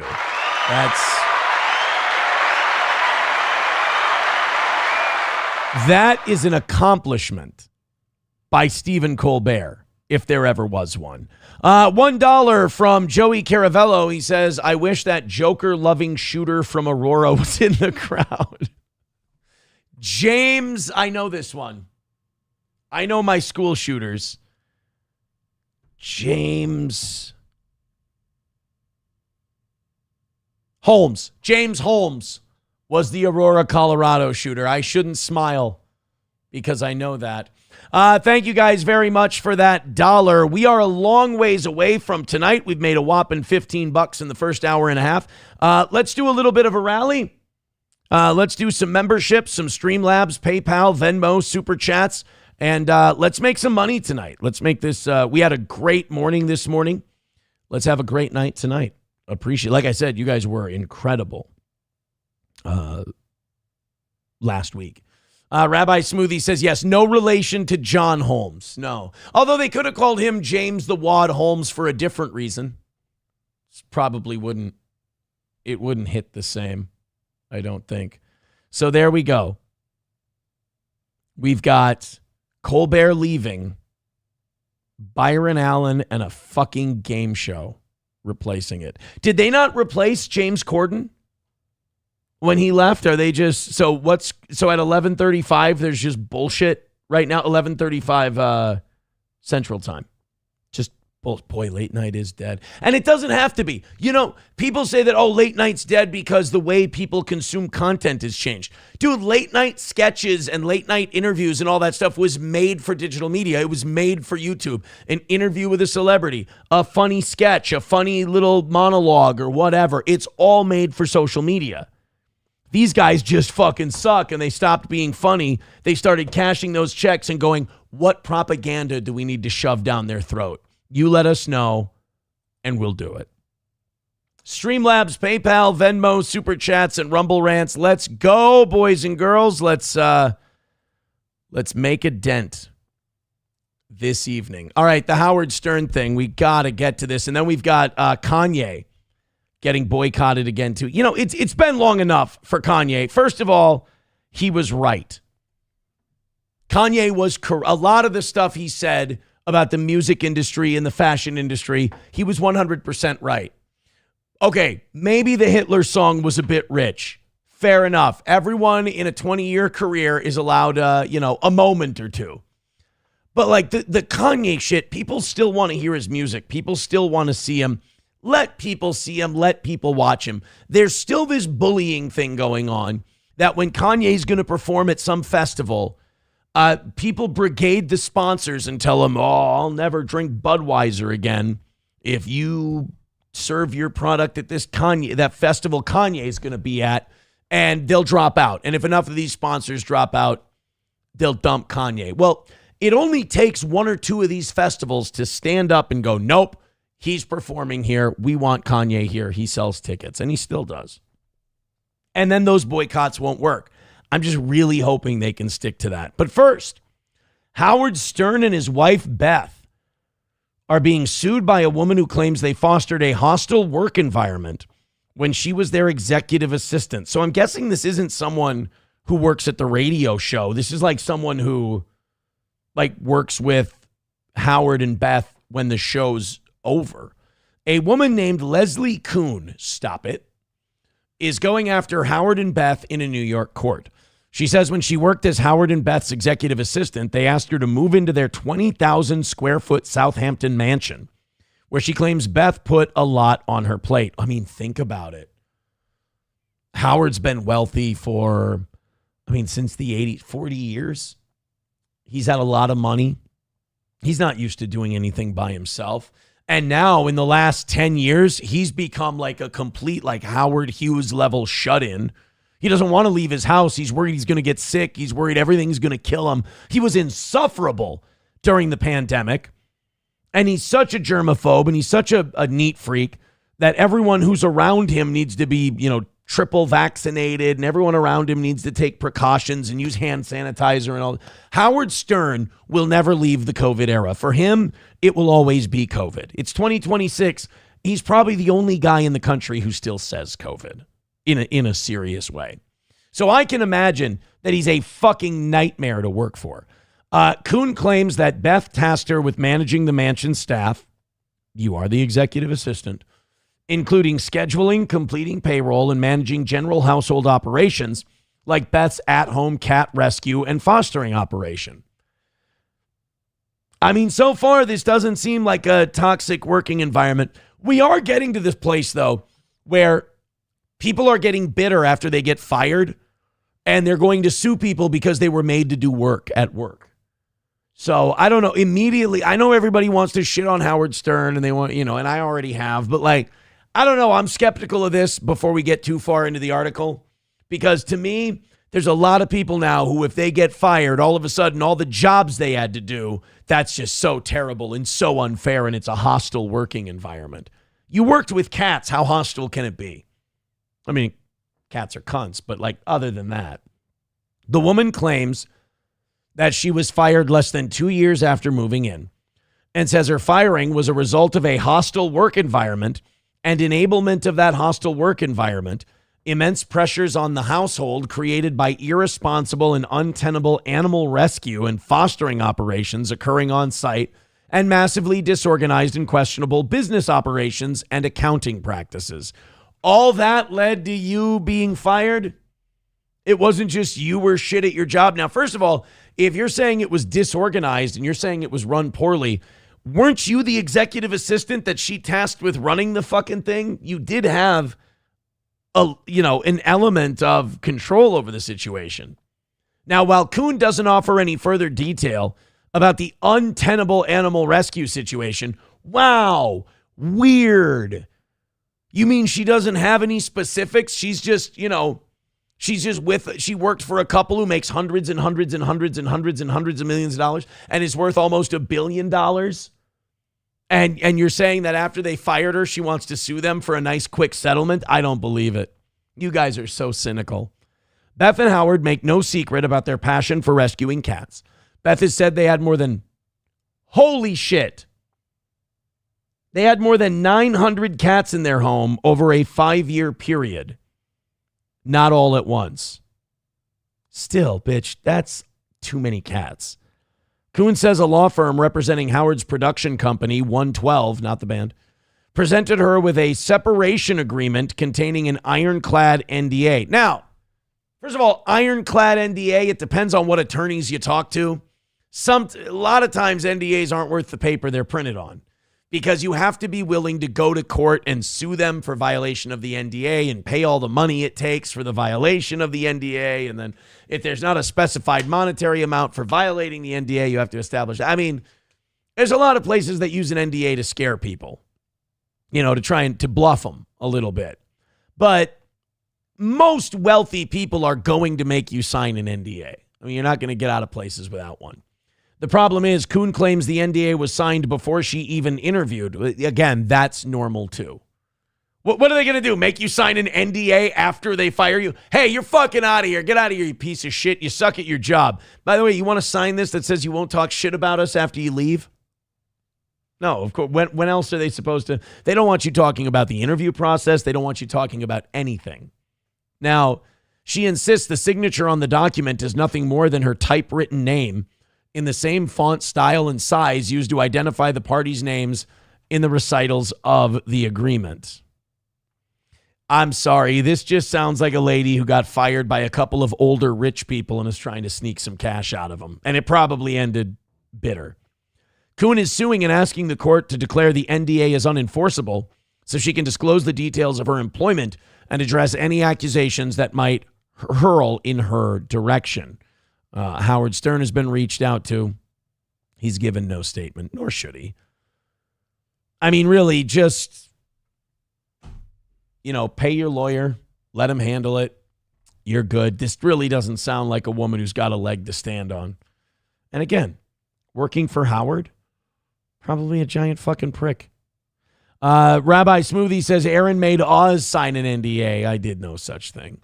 Frog Spring says, fuck your NDA, Bohemian Grove. I'm talking. That's right. You remember we had Frog Springs on this show. And Frog Springs, we have that somewhere on the channel. You can go check it out. She talked about her experience at the Bohemian Grove. Well, guys, only at 264 for this evening. This evening show ain't exactly lighting the world on fire. Let's see if we can rally. We got about an hour left. We've made $15 tonight. You know, that is the thing with Steel Toe. You know, I'm not getting too high or too low anymore because we always end up being where we need to be. And don't get too high on the Monday mornings that kick ass because you can have a record-breaking shitty night that same night. So I would appreciate it if you guys are here and you're enjoying yourself, if you show a little appreciation for the program. Take a break. Click one of the links. They're right there in the chat.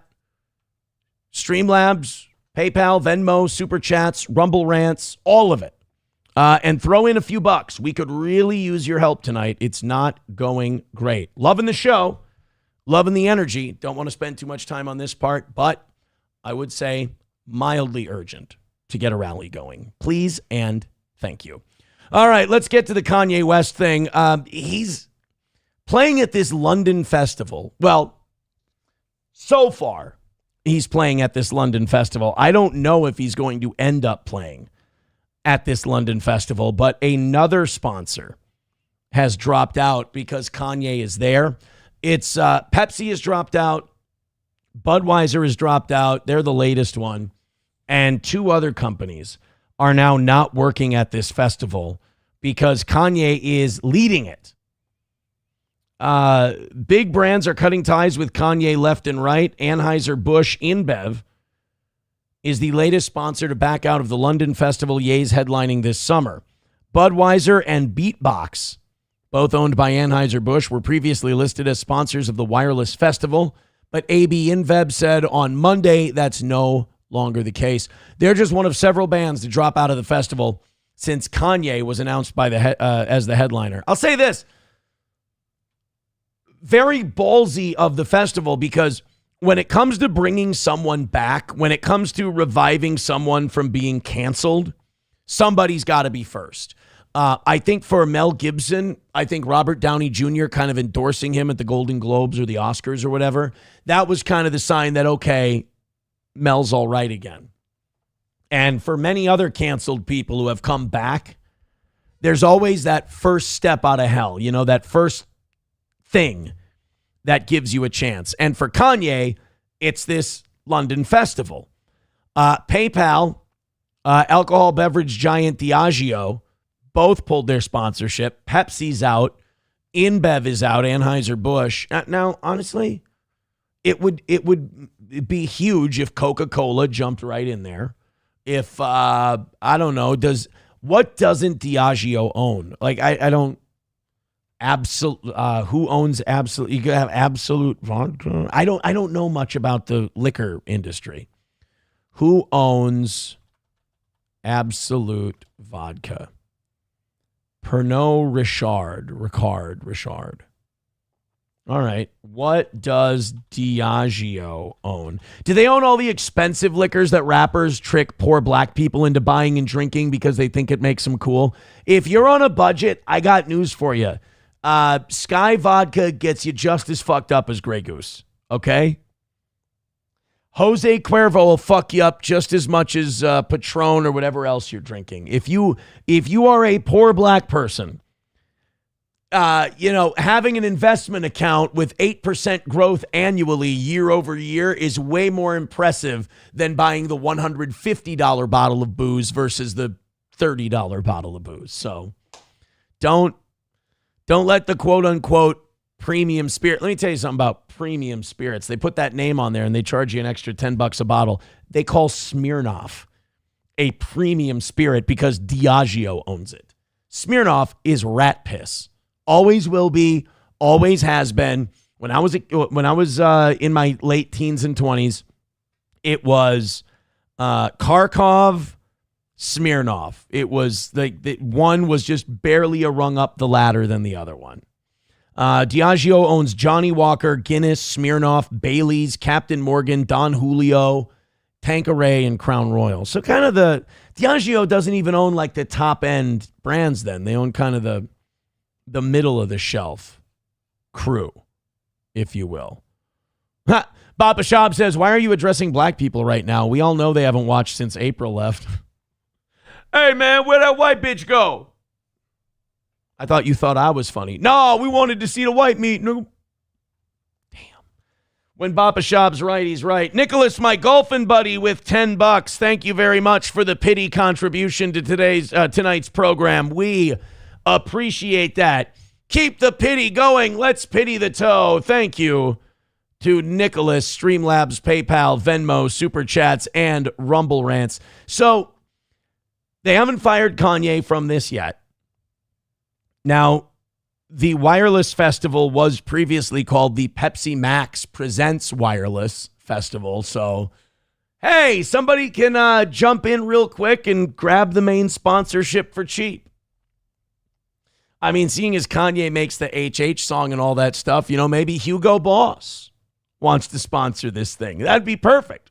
Hugo Boss presents Wireless. They don't understand the things I say on Twitter. How? Maybe Tommy Hilfiger. There's a lot of brands out there. Theo Vaughn would probably sponsor the damn thing. I mean, now, Kanye is also proving that even when you bend a knee and you apologize, they're still going to fuck with you. Kanye recently took out a full-page ad in the Wall Street Journal to apologize for his bigoted behavior over the past year, blaming it on brain damage he got from a 25-year-old car crash, the one that fucked up his jaw. So we got late-onset Nazism? I've never heard of such a thing.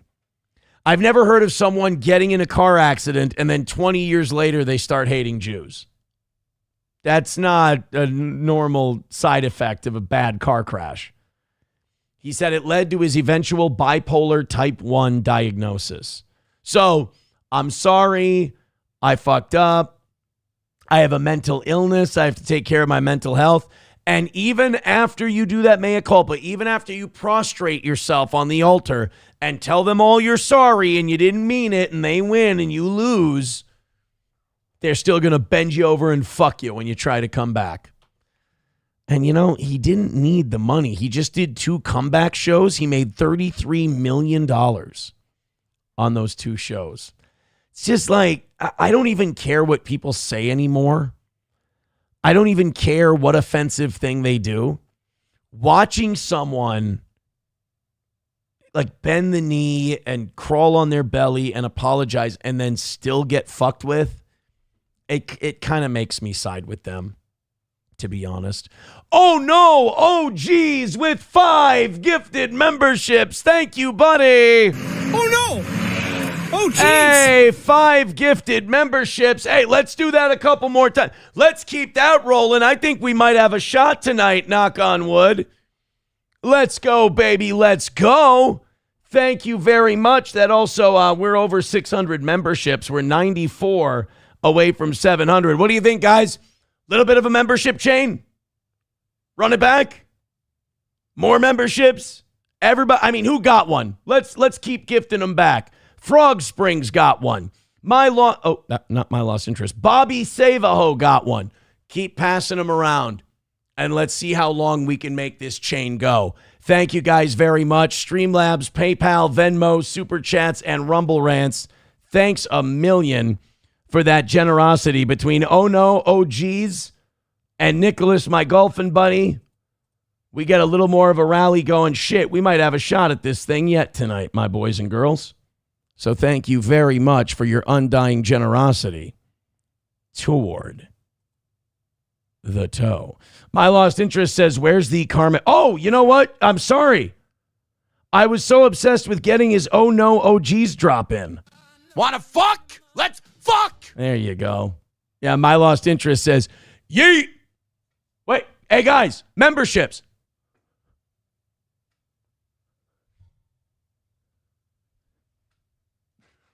Sorry.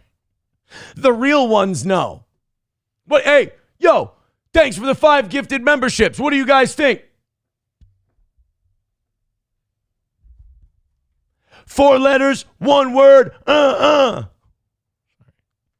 Come on, Oos. We got those gifted memberships, Oos. We got that Streamlabs, PayPal, Venmo, Oos. Papa Shab says, go tumble down your stairs, Jew. Or that. You want to run that one? You want to run that back? You want to run? All right. Let's continue on. Electric Shoes says, fuck, I got in my first car accident 15 years ago. Am I going to become a Nazi in 5 years? No, actually 1. This year, we've done studies. This program actually accelerates that path after a car accident. So you're going to be racist in 2027. Congratulations. Redbird says, Grey Goose goes down smooth. Take my $40. I'm a Tito's man. I like Tito's. I don't really drink vodka unless it's, a Bloody Mary, but I would say I lean towards the Tito's end of things. All right, let's get into some nonsense stories from around the country. This was ballsy. A woman who was being beaten in a hotel room was able to get help after guests heard her screams, and she wrote 911 on the window in soap. This is fucking gutsy, man. What the fuck? No, that's not the video, you rat fucks. All right. A South Carolina man has been... Oh, shit. I wanted to show you guys... If you didn't see the mugshot, I wanted to see if you could make a guess on this one. A South Carolina man has been charged in connection with a violent kidnapping and assault at a hotel. Keith Jerome Galloway was charged Wednesday with kidnapping and first-degree assault and battery in connection with an incident that happened a couple of years ago. Now, there he is. You know what? I will say this. I was right on my guess. I was wrong on the darkness of the complexion, if that makes sense. OG Anonymous Fake Dono with $10 says 100% pity Dono, but hey, you're worth it, and I do enjoy this show. Thank you for the pity Dono. I just got one thing to ask you guys.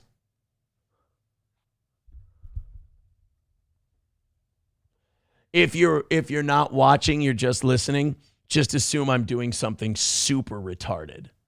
Police officers responded March 13th, 2024, to a hotel in the 7400 block of Northside Drive in North Charleston. When officers arrived, they found a woman inside a room in disarray with visible injuries. The whole beating the shit out of women thing, that is fucking wild. I've had a really disingenuous human being fake that shit, pretend, only to take it back later. But the idea of just putting hands on such a small, defenseless creature like a woman, it's I beat up, grown men in sport. I get beat up and I beat up. It's a mutual beating. I cannot imagine using my body or using my hands to hit a fucking woman. You ever seen how tiny they are? You ever seen their bone structure? Ugh. I don't know. I just don't know how you can, the amount of evil rage it would take to do that. It's otherworldly. I feel like if you're a guy who does that, it's got to be demonic. It's almost got to be possession. She told officers he repeatedly assaulted her.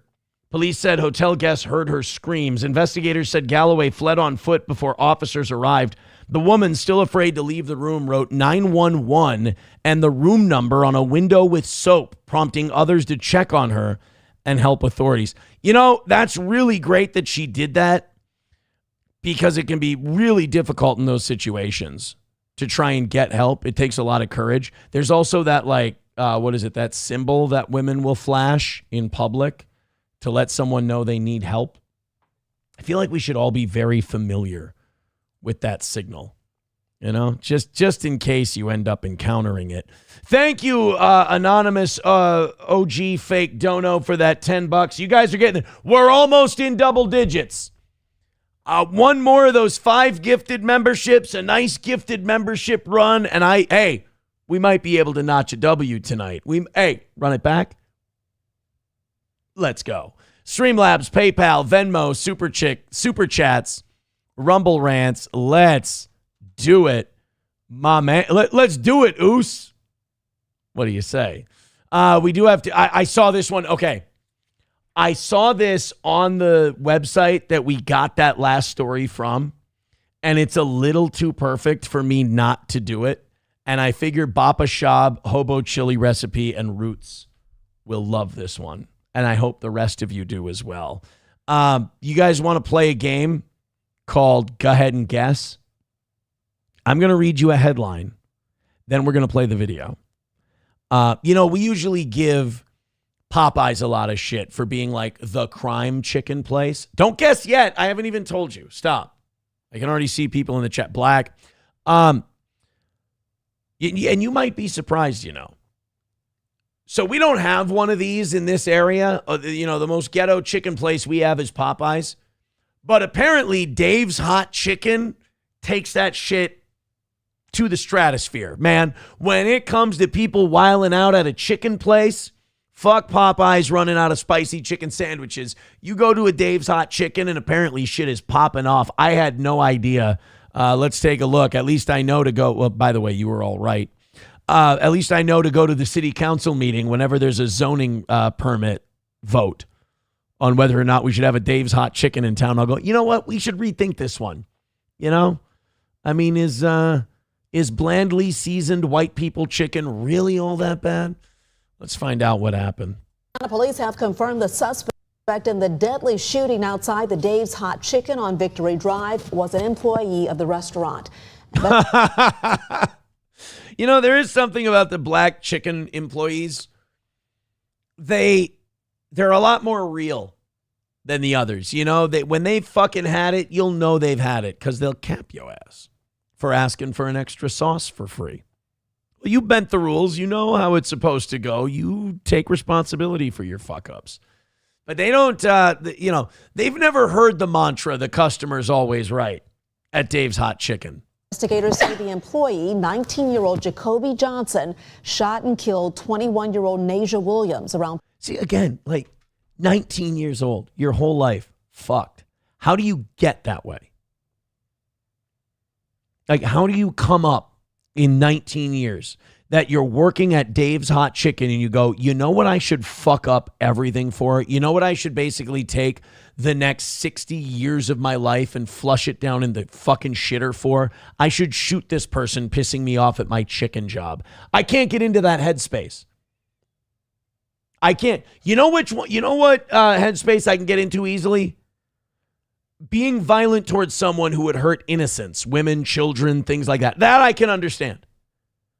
But you snap at your chicken job, you murder someone, which you are going to fucking prison for forever. Well, in today's America, maybe out in 20 years. Maybe you'll be out by your 40th birthday.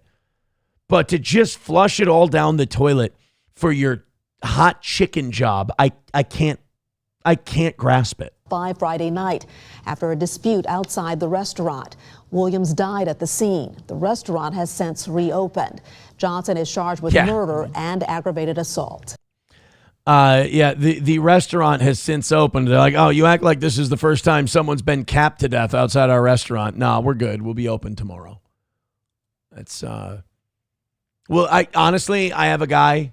I have him on speed dial. He can come right out, pressure wash all this blood off, and we'll be serving tomorrow.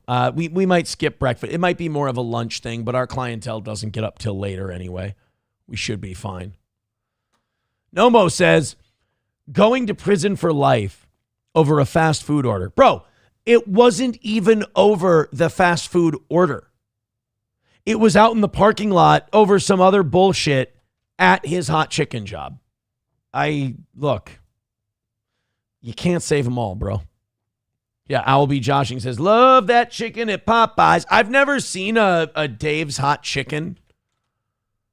Black people love spicy shit on their chicken. I don't get it. Dave's Hot Chicken. All right. Been a minute since I've had Dave's Hot Chicken. You are not the target demo. Oh, that looks like heartburn, man. Fuck that. That looks like slathered on industrial slop sauce. It took me 50 minutes to get my food. Also, it's 89 degrees. So heads up, I might sweat a lot. First, start off with their You're gonna shit in your pants, bro. Look at all that. mac and cheese. Nice and creamy. I can't watch these fucking food review videos. They all feel the need to include their mouth noises. And I don't know how people watch it. It has a little bit of spice inside. Probably the best mac and cheese of any major fast food chain. Next. You're literally sitting inside your car reviewing shit industrial mac and cheese, and you're showing it to the camera like it's a Michelin star dish. Now, I've seen shitty mac and cheese before. Just go ahead and eat it. I don't know why I'm here. I'm as depressed as you are watching. That looks like shit. That looks fucking awful. When they take the place of like smooth-edged shapes, that's bad news. Next, we're going to try the Dave's Not Chicken. That's a Walmart bun, too. This entire patty's made with cauliflower. Oh, so you're gay. It's like they took hash browns, covered it in spices, and made it into a sandwich. Next, we have the actual chicken sandwich. All right. Like, stop. I'm going to fucking puke. Stop with People who do streaming have their mics EQ'd so retarded that you can hear their mouth noises too. You can hear like their spit sloshing. I won't listen to shit like that. If I turn on a clip that I want to watch or something like that, and somebody's got their mouth EQ'd to where I can hear them drinking or I can hear their spit sloshing, I'm like, what are you, a fucking amateur? I am 99% sure this is Martin's potato rolls. The chicken nice and juicy. There's pickles to balance out the richness. And the slaw actually has some kale. This thing actually has some nutrition. And no, it's, oh God. We're done. I don't need a Dave's Hot Chicken in this area. That's fine. Put it somewhere else. Let's try the top-loaded fries. The fries have a good amount of that David spices. Gonna add more of that sauce? Oh, God. Okay, I'm out. No thanks. I can't figure out why there's hypertension, diabetes, and heart problems in the black community at a higher rate than any other group. These are the fast food restaurants that they have. Roots Calhoun says, this is making me want chicken. What happened? Did I not just show you what that was? You don't want that. Not at all. 09 Canyon says, Roy Rogers used to have a good chicken sandwich with bacon and cheese and this honey sauce. It was so messy, disgusting to eat, but it tasted good. Roy Rogers. I feel like that was before my time. Wasn't that like a mall place? I watched a video once of like 25 mall restaurants that are no longer here anymore. And like, I didn't know most of them. One of them was indeed Roy Rogers. Revolting Villager says, oh my God, that's bad. Great parody, sad reality. Yeah. Brian says that had a week's worth of sodium in one meal. Yeah, you're going to feel like complete rat shit. Mall restaurants that have disappeared. I think this is. Yeah, I think this is the one. Or was it 30 mall restaurants that we made? Yep, this is the one I watched. Let's do the mall restaurants that have disappeared real quick. That's a shorter video, and we'll get a little nostalgia pop here. Jostrich says, food reviews sound like an average episode of Nightwave. All right, fine. Yeah, no, Mersh has awful EQ. He has awful mouth noises. It's unlistenable. It's fucking dreadful. And Jostrich was gifted a membership by Oh No OGs. Thank you very much. Guys, really, honest to God, small rally here, small rally at the end. We got this thing tonight. Go ahead and throw a membership our way. Streamlabs, PayPal, Venmo, Super Chats, and Rumble Rants. Let's do a little nostalgia. That's what the evening show is for. Hack shit. Let's go. The indoor You guys, shopping mall made its first. we're all getting old. We can all do a little nostalgia, and you can see how many of these you remember. Appearance in the 1950s, and within a couple decades, they become the center of many communities. Many of these malls had something for everyone, which made them the perfect place for families. I hate to be an old man, and I'm going to sound like an old man. We peaked when the malls were big. When the mall is where people got together and they were packed, and every storefront was open, and there would be a new place at the mall, and you had to go check it out. What's Mervyn's of California? Joe Montana says it kicks ass. I got to go check it out. What was that place that had like $5 jeans? And they would sell Stephon Marbury's tennis shoes that were really, really cheap. What? It wasn't open for very long. It wasn't Stubb and Herb's. That's a bar in Minneapolis in Dinkytown. What was that? It was like something and something. Before we get to this mall video, and I know some of you are going to be chomping at the bit for it, what the fuck was that store that they were like, thick, heavy, they would never tear kind of jeans, but they looked like you would melt in heat. Stephen Barry's. Thank you, Jostrich. Stephen Barry's. Bro, your parents would take you to Stephen Barry's. You would get yourself a $10 pair of Starberries. You would get yourself a $5 pair of jeans. You were rocking the shit out of Stephen Barry's. Yeah, dude, Mervyn's of California, Stephen Barry's. All those mall stores, those anchor stores that came out, that they would give it a shot. And like most of them were probably laundering drug money, but you didn't give a shit. Brian says, I'm old enough to remember when you could still smoke in the mall. Okay, see, now that's where I'm a bit of a millennial. That sounds fucking awful. That sounds really bad.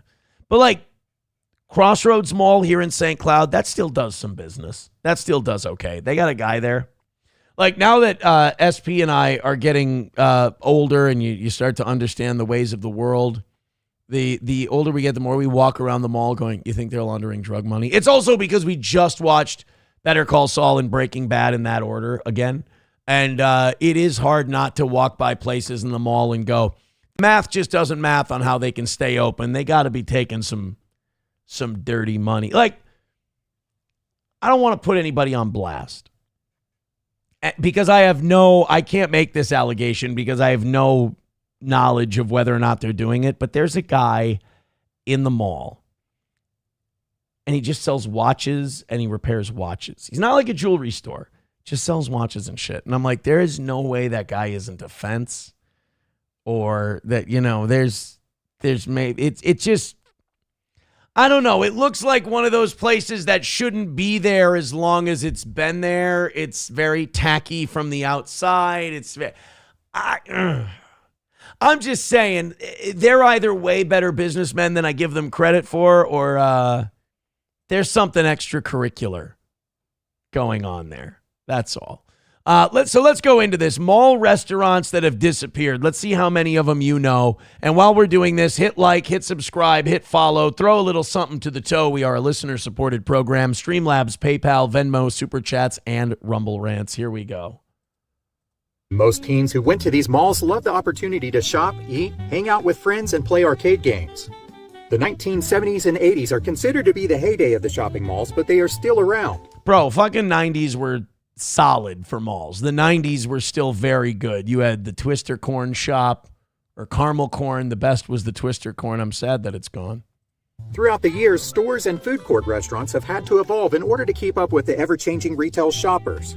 In this video, we will have a look back at some of the mall food court restaurants that have disappeared. By the way, don't you tell me, you remember Sbarro? Sbarro's still kicking, Jack. Don't you fucking shit. Don't play with Sbarro's name. Hot Sam Pretzels was once a popular stop for many mall shoppers across America. This particular restaurant got its start in a mall outside of Detroit, Michigan in the mid-1960s.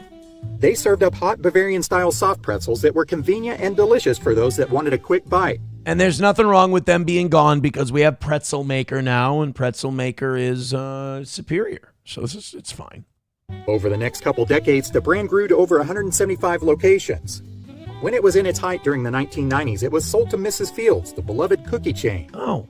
In 2005, the last remaining Hot Sam restaurants were turned into Pretzel Times. If you're a fan of the Netflix show Stranger Things, then you may have noticed Hot Sam's Pretzels as being one of the food court restaurants alongside the fictional Scoops Ahoy. Harvest House Cafeteria was once an incredibly popular restaurant that was in Woolworth stores and malls. They offered entire dinners for just over $1. They were owned by Woolworth's Five and Dime stores and began serving ice cream decades before malls became popular. You might say that they were the precursor to the modern food court. In the 1960s, they opened up in shopping malls to provide a sit-down... By the way, nothing will make you feel worse about the United States' monetary policy than looking at how much shit used to cost. And it's not like people have this idea of money. We know so little about how money actually works. Like, well, yeah, as time goes on, prices go up. They don't have to. They really don't have to. You just have to have too much money chasing too few goods, and then you get inflation. The currency that you use has to be managed by a government or a bank that spends way too fucking much of it and prints more and more of it and has shitty monetary policy. And then, like, there's no reason we still can't have, like, you know, like Costco still does the $1.50 hot dog and soda thing, right? They lose a shitload of money on it, but they still do it because the CEO's a psycho and he literally threatens to murder people if they talk about raising the price. But, like, we could still have that stuff if we just manage the monetary supply properly. We don't, and now that same $1.75 BLT in a coffee costs $12 at least. Atmosphere for those shoppers who wanted a real restaurant experience. Some of the locations were really luxurious with leather seating, burgundy red carpet, brick finishings, and windows that allowed a view of the rest of the mall. By the 1990s, both Harvest House cafeterias and Woolworth stores were fading away. Yeah. But they were one of the pioneers of the modern customer experience that we all know today. Bro, when I think of Woolworths, I think of the movie Oh Brother, Where Art Thou? And stay out of the Woolworths. I don't think of the 1990s. Kenny Rogers Roasters was a fast food this one I've heard a lot about. That began in 1991 and grew to around 350 locations by the mid to late 1990s. I'd never seen this in my life before. I never knew Kenny Rogers had a roaster business. I'm completely ignorant of this. In the mid 1990s, 1995, I was 8. Maybe they didn't have a Kenny Rogers Roasters where I lived. The chain was owned by the country music artist himself, Kenny Rogers, the same. Was once referenced in a Seinfeld episode. The first location was opened in Florida, and they quickly enjoyed a successful start in the chicken restaurant business. They were well known for the roasted chicken and corn muffins made with real corn. However, their success was short-lived, and they filed for Chapter 11 bankruptcy in 1998. The company was then sold to Nation's Famous Inc., the popular hot dog chain. In turn, they ended up selling to an Asian franchisor, which now operates around 400 locations in 9 different countries. Oh, fucking badass. So, like, the Chinese love Kenny Rogers Roasters. So Kenny's, like, still making bank off this because I'm sure he doesn't own it, but he gets naming rights. So they just keep sending Kenny the check. He doesn't give a shit if these are closing down in the malls and now they're all in Cambodia. Kenny Rogers doesn't give a fuck as long as the checks keep showing up. Caramel corn started about 50 years caramel after corn the invention rules. of caramel corn in the 1920s. The first retail location was in Wyoming, where the brand found early success selling in downtown. Where's Twister corn? There it is, Twister. That was the shit. I know I'm going to sound like a fat guy here, but why run from it? I want cheese corn. Oh, I want caramel corn. Fuck you, get both. Twister corn, bitch. Storefronts. The mall boom then led to the caramel popcorn retailer opening standalone shops inside malls. By the 1980s, they had over 200 locations across the U.S. Later in the decade, they were acquired by Dairy Queen.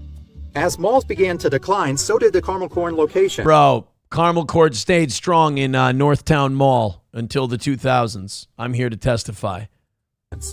Today, the brand sells gourmet popcorn online through its existing Nebraska locations. Yes. Morrison's Cafeteria was a southeastern chain that was known for its cafeteria-style lunch No and idea who dinner the fuck offerings. these guys are. They originally opened in Mobile, Alabama during the 1920s, and they offered over 70 menu items in a unique cafeteria-style dining experience. The chain grew rapidly, and they flourished through the Great Depression. As consumers migrated from the downtown shopping locations, Morrison's began popping up in large indoor malls. They offered plenty of options for the hungry shoppers, but today that is no longer the case. You will not see a Morrison's in your local food court, but it might be possible to see the restaurant group's related restaurant, Ruby Tuesday. Oh, shit. No, they're gone too, aren't they?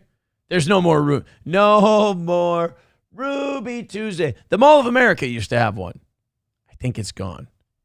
That's where you want to hear something very suburban white boy. Ruby Tuesday is the first place I ever tried a crab cake. I'm going to go out on a limb here and say that the crab cake I got at a Ruby Tuesday in Bloomington, Minnesota was not fresh. Orange Julius became a staple in many malls across America. They started in Los Angeles. I grew up in the Dairy Queen acquired Orange Julius era, where they were both in the mall in one store, where Dairy Queen had bought them out. I wasn't in the original Orange Julius time. California nearly 100 years ago. It all began with their drink that blended orange juice, ice, and sugar. This sweet drink was a hit, and they eventually grew to serving hamburgers. The restaurants were franchised out. And that's what you see in the. That's why you see what you see in the mall community as black lady ass. It's just all the sugar and the ice and the juice from concentrate. Across America, and in the 1960s, they had grown to over 400 locations before being sold to International Industries, Inc. By the 1980s, Orange Julius had become a common sight in many shopping mall food courts and were under the wing of Dairy Queen. By 2018, all of the standalone Orange Julius locations had disappeared. True. Today, you can find this sweet treat at Dairy Queen locations, which may even be in some of the remaining shopping malls. I mean, there was a DQ Orange Julius spot in Crossroads Mall here in town until like a few years ago. I think it's a Verizon now. Or a Zoomies. Britling Cafeterias arrived on the scene back in 1919 in Birmingham, No idea Alabama. who these ends The are. restaurant got its name from the founder W.B. Johnson, who read the novel Mr. Britling Sees It Through by the English writer H.G. Wells. This cafeteria-style dining experience became a favorite of many people, and it wasn't long before it expanded into suburbs and other states. These restaurants weren't exactly in food courts, but they were in several malls and shopping centers. They were well known for their slogan, which was "Good food is good health." I have no idea who any of most of these places are. However, this restaurant chain went through a slow collapse until the last of the restaurants were closed in the 1980s. Oh, so they didn't make it very far. Bressler's 33 Flavors was started by a Polish immigrant named William J. Bressler in 1929. Fucking Polak. This had to be, I'm going to guess this became Baskin Robbins. During the Great Depression, he sold ice cream bars. The idea came to him after his brother spotted a vendor selling ice cream at an air circus. Bressler and his brother sold ice cream wholesale and eventually expanded into other franchises during the 1960s. 33 flavors? By the 1980s, the ice cream chain was booming and could be found in mall food courts. At the time of Bressler's death in 1985, there were more than 400 stores. I thought like the 33 flavors they would have sold to Baskin Robbins, and that's where they got the, all right, maybe I'm wrong. The chain was then sold to an investor group in 1989. It changed hands once again in the 90s before going international in 1996. The Bressler's brand disappeared altogether in 2007. Oh, shit. It seemed like every American mall food court in the 20th century had to have at least one casual-style Chinese restaurant. Right. General Mills attempted... Still do, homeboy. Still got one in St. Cloud. We're still keeping the dream alive. Gotta launder that drug money somewhere. ...to get in on this trend with China Coast, which featured Chinese food. This chain did see a little bit of popularity in the early 90s before it disappeared for good in 1995. Never heard of that one. Farrell's Ice Cream Parlor was an American ice cream parlor and sandwich chain that began in Portland, Oregon in 1963. The name came from one of the founders, which was Bob Farrell. Colin Farrell. The restaurants had an early 1900s theme, and the employees were decked out in apparel from the time period, including a boater hat. Oh, that's fun. They even went with the no colored sign on the front door. I thought they allowed black people in. They just wanted to stay true to the era. Each location also featured a player piano. By 1975, there were around 175 locations, and some of those were in malls. The chain had been purchased by the Marriott Corporation in 1972, and by the 80s, the sales were dropping. Marriott then sold to some private investors, and by 1990, almost all Farrell's locations had closed. One of the last original Farrell's locations was in the Lloyd Center Mall in Portland, Oregon, and it closed in 2001. In 2008, the company restructured and tried to bring back Bob Farrell as an advisor, but the small chain struggled. Bob Farrell passed away in 2015, and the dream of having a bigger and better Farrell's seemed to fade away. Many of the restaurants that we once knew as being in the mall. All right, so that's it. Those are the food court. I'd never heard of most of those places. Shit. I guess the mall didn't matter as much as I thought it did. Thank you very much to... Oh, I just missed a couple. Ow, shit. Go back. Sorry, boys and girls. Thank you to Main Vein for $1. Says, look at that photo, Aaron. No jungle bunny. That's what ruined the mall, the dark. You got to keep the animals out if you want a society. That's weird. I thought it was the internet. I was wrong. Main Vein with $1 says, don't be a pussy and read my chat as written, Aaron. All right, but I think I deserve a 20 if I do it. Look at that photo, Aaron. No jungle bunnies. That's what ruined the mall, the darkies. You got to keep the animals out if you want a society. That's what he wrote on that $1 chat. See, I wanted to make sure nobody could clip it. Petron with a gifted membership. Thank you very much, buddy. Appreciate that, guys. Let's see if we can rally up a little bit. It's getting snug. Main Vein with $1 says Kenny Rogers hit his peak when he was on Jackass. This is going to be the Will Sasso Kenny Rogers, isn't it? Yeah, people saying I was a Panda Express guy. People saying Bob Farrell. Unfortunately, Will Ferrell's more successful brother. Less. People putting their mall places in the chat. Bronxter got that gifted membership from Oh No OGs. Thank you for that. Nomo says, why did Orange Julius sell? I never knew. I think because they were kind of at the height of their popularity and Dairy Queen offered them a shitload of money. So they said, okie doke. Roots Calhoun says, Cinnabon is go to the mall food. I look at Cinnabon as like people get Cinnabon at the airport. I think of the airport when I think of Cinnabon. I also think of just feeling like rancid dog shit. When I've never been a Cinnabon guy.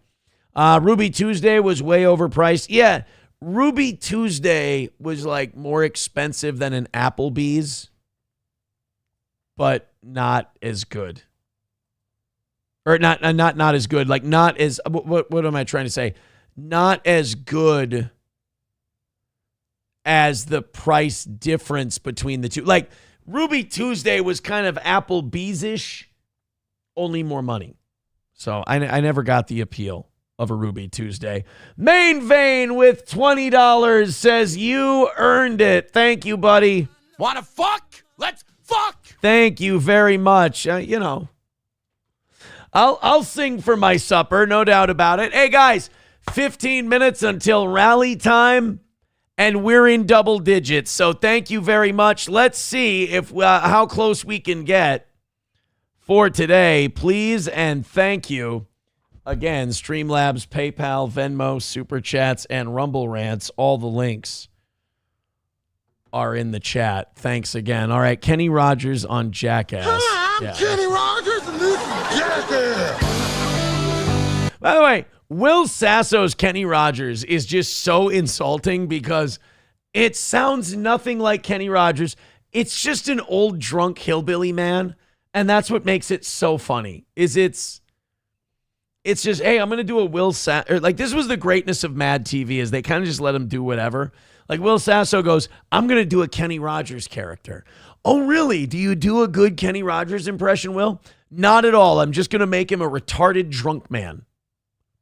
All right, let's see it. We'll do it live. This one's called the police brutality trick. There he is. Move the camera. Hide the camera. Hey, excuse me, officer. I lost my doggy up in the park. Hi, I'm Kenny Rogers. This is the stilt trick.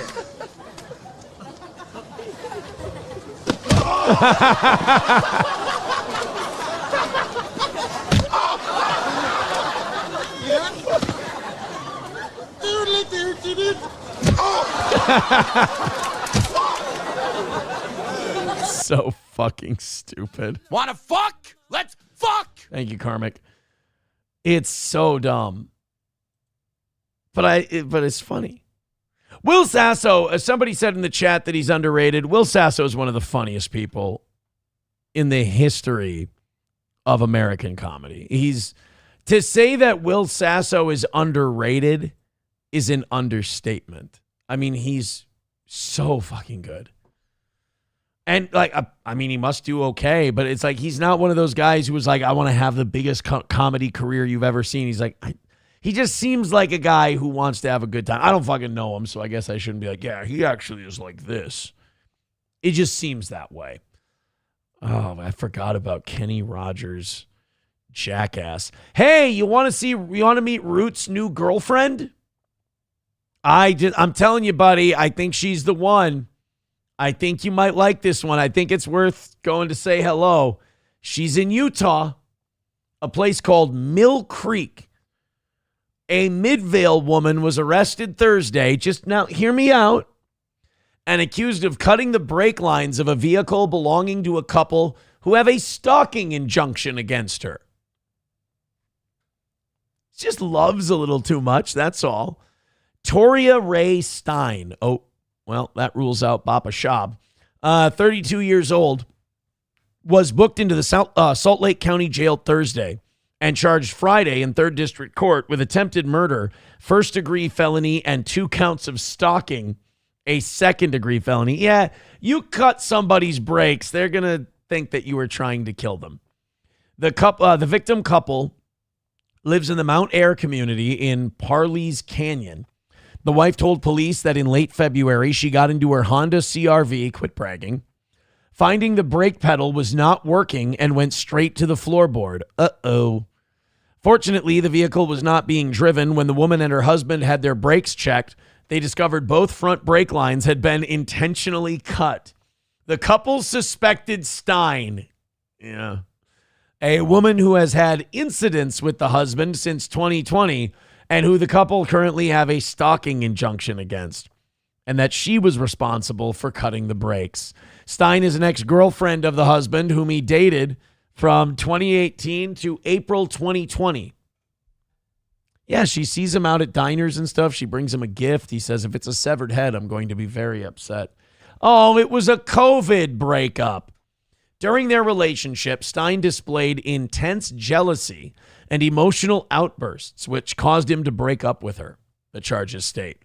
After breaking up with her, Stein allegedly went to the man's business every other day for 2 weeks looking for him. I mean, she loves so intensely. She just wanted to be around him. I'm sure it was all a misunderstanding. She just needed to see him at work so she could explain to him what was going on.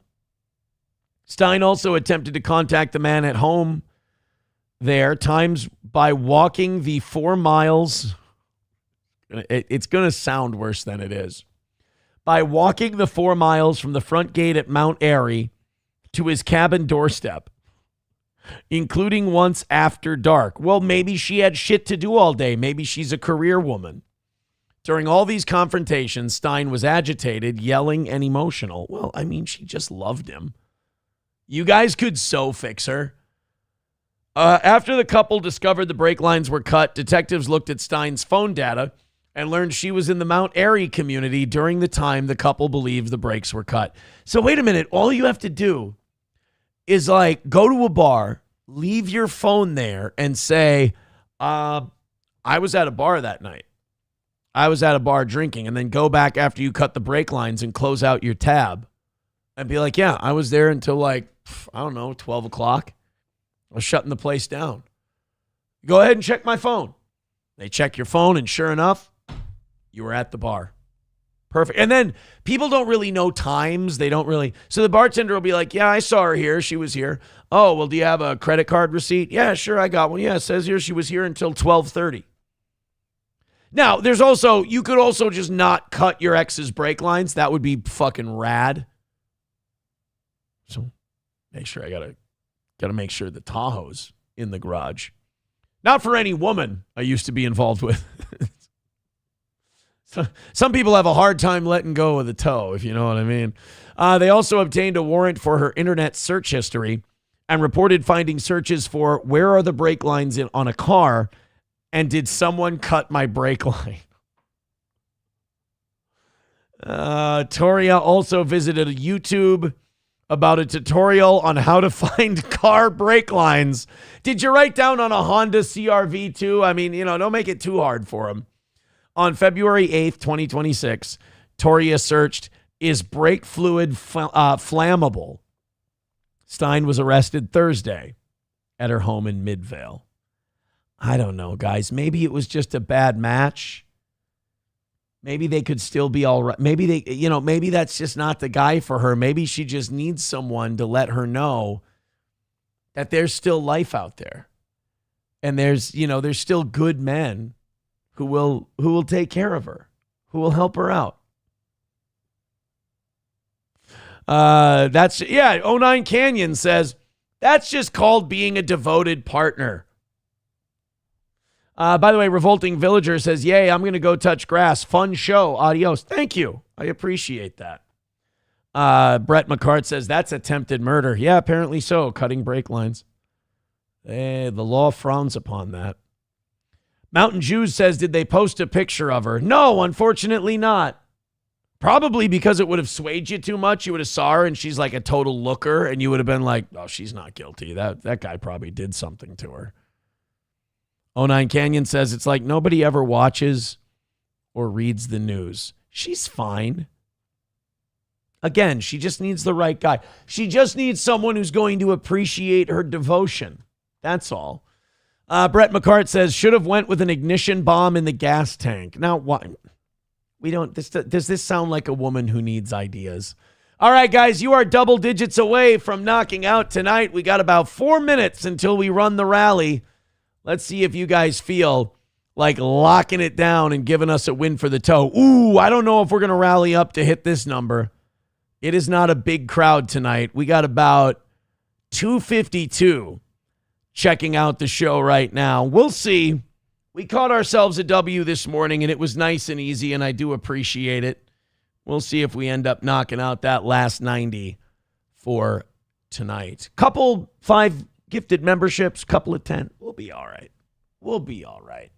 A band. Oh, speaking of jilted lovers, our last one tonight. A banned Planet Fitness gym goer brutally stabbed a worker in a brazen attack. Apparently, he didn't want to be done working out at the Planet Fitness. They found him to be a problem. A Philadelphia man is facing an attempted murder charge after authorities say he stabbed a gym employee multiple times at a Planet Fitness that he had been banned from. That is a terrible way to find out you were right to ban the guy, though. It's a little bittersweet. It's like, hey, at least we made the right call. Steve's in tough shape, though. Javier Massey, by the way, to answer your question, yes, was arrested Thursday shortly after the attack at the gym in the Wincott section of Cheltenham Township, the local police department said. Officers responded around 12:30 p.m. to reports of a stabbing at the Planet Fitness and found a male employee suffering from multiple stab wounds. He was rushed to a trauma center with life-threatening injuries. I'm going to make a call and say that this guy's got a rap sheet. He's been arrested before because multiple stab wounds, but he didn't die. That's like those short little prison stabbings. He gave him like a little shank, like a little chick. This wasn't like a, like a Braveheart kind of a thing. Officers responded around 12:30 p.m. to reports of a stabbing at the Planet Fitness and found the male suffering from multiple stab wounds. He was rushed to a trauma center. Investigators said the attack followed an altercation between the employee and Massey, who had been banned from the gym. I can't believe this. I feel like I'm in a dream right now, one gym goer said. Well, how do you think they feel? Another told the station that all the employees are nice and uplifting. There's Javier Massey, if you wanted to take a look. He's got lifeless eyes, black eyes like a doll's eyes. Massey was taken into custody a short distance from the scene and is now facing a long list of charges, including attempted first-degree murder, aggravated assault, terroristic threats, and possession of an instrument of crime. Authorities say bail was denied. Massey is being held. Yeah, nothing on... Police have not released a motive for the attack. I'd start with the whole being banned from the gym thing and work from there. No word on whether or not he's got a rap sheet. I'm willing to make a pretty safe bet that he's got a history. Main Vein with $1 says, who has a hard time letting you go, Aaron? Your ex-wife that you groomed out of high school? No. She's fine. She moved on. She moved on just fine. But, maybe, you know what? Not just fine, but like, as far as I'm concerned, it was just fine. It worked out in that regard. All right, guys, thank you very much for an amazing show. Let's see how we can do on this goal. It was a fun show tonight. I had a great time. I hope you enjoyed it as well. Let's ride the train first, and let's fire up a little Erica, and let's see if we can't make a little money this evening, huh? $90 is the number. We're $90 away from a win for the toe. We got a W. We got a W last night or this morning. Let's get one tonight. What do you say? Streamlabs, PayPal, Venmo, Super Chats, Rumble Rants. Balls Deep says this is why firearms are necessary. Could have helped. Could have helped. All right, one red boy solves all of our problems. 20 gifted memberships solves all of our problems. Or just throw us a buck and say thanks. Either one. $90 away from tonight. Click one of the links. Throw a couple of bucks our way. Or throw in a few memberships. We appreciate any one of them. Let's see what kind of rally we can do this evening.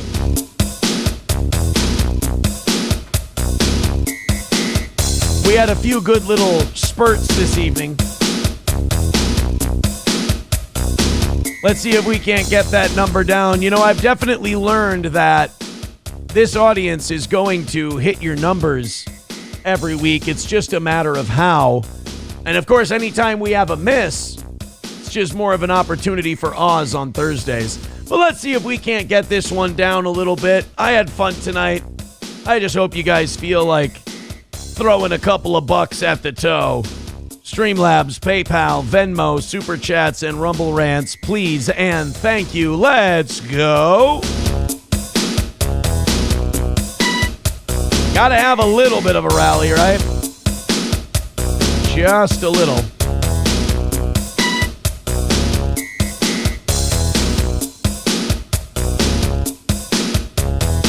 Oh boy. Let's go. Small crowd tonight compared to usual. Let's see if we can get a little bit going, though, guys. I'm not expecting a W tonight at 90 away, but let's prove that we can still knock these down a little bit. You'd be surprised how quickly 5 gifted memberships changes the game. Let's at least go out fighting with a couple of drops. What do you say? This thing still work? We need batteries. We definitely need batteries. Oh no, he's desperate. He knows he's not going to win tonight. Yeah, we had fun though, honestly. And if this audience has been teaching me anything, it's that they hit him. They hit him. That doesn't mean we got to give up though. Streamlabs, PayPal, Venmo, Super Chats, Rumble Rants. Let's go. Thank you guys so much for the support you do give.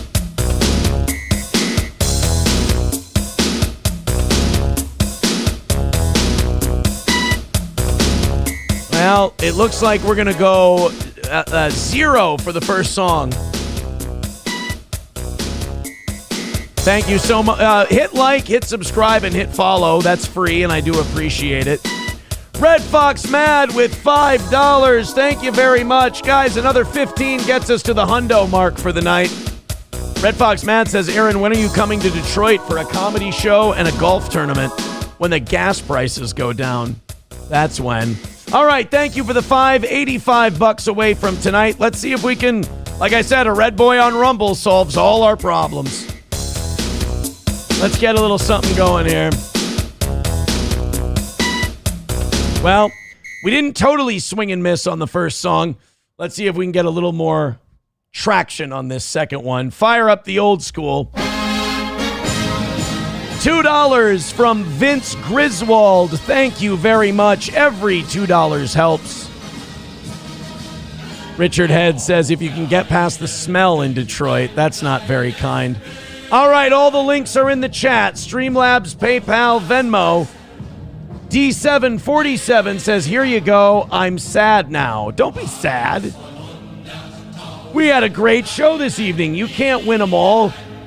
But this audience always has us every week. They do a great job. So now we're 80 away. Throw them in. 3 more of those 5 gifted memberships and we can call it a dub. Who wants to be the 3 people throwing in 5 gifted memberships on Rumble. Let's do it. Let's pick 3 of you. Gift 5. Hit that little gift box. Let's do it. We can do this thing.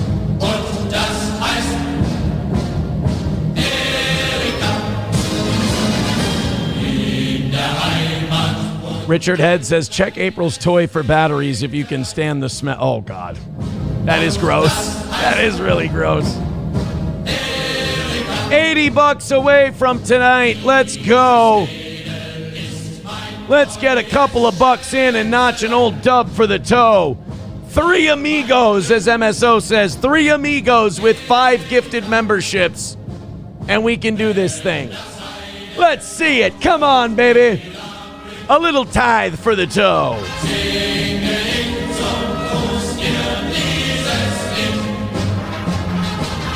Oh, shit. Call it a night, boys and girls.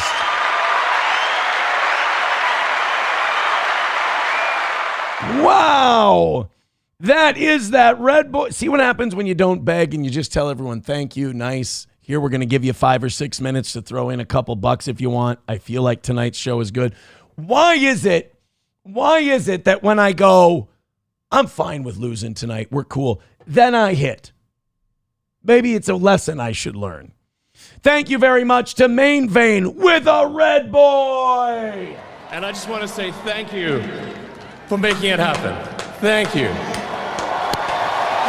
A Red Boy from the Main Vein. He says, good show tonight, Aaron. White power is supreme and fuels this show even if you don't like it. Thank you, Main Vein. I appreciate it. People are asking if it's a fake dono or if he's smoking crack again. I don't know. Either way, it's another win for the toe. And thank you, D74715. $5. Says, I feel like I have to buy the rose as I drive into the golf course. Thank you, buddy. Thank you guys very much for the contributions. And another win for the toe. You guys have pissed off Johnny Gold. They always have to cope when they lose. It's not a loss for you. It's just a win for me. You're all right. Red Fox Mad with $5. Thank you. He says, what happened to our black friend Marcus? I miss his crazy laugh. I can't wait for the next comedy show. I love hanging out with my baby Crunchy. Oh, boy. Here we go on that shit again. Oh, boy. Main Vein. I know, first of all, I think I know you already got your VIP stuff. But if you want a piece of merch, that was very generous of you tonight. If you want me to make you a piece of merch, shoot me an email.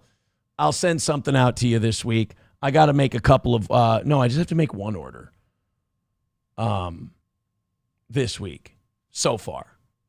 So if you want something a little extra, thanks for the W tonight. I appreciate it. Yeah, as far as what happened to Blackachew, I think what happened, didn't somebody say it in the chat? When we lost April, we lost all of our black audience. And I thought they liked fat white girls. Well, at any rate, guys, thank you very much for being here. Not only did we have a fun show, not only did we not crash out, but we also notched another win for the toe and a perfect Monday. Thank you so much. Have a great rest of your night. I'll talk to you tomorrow morning, bright and early.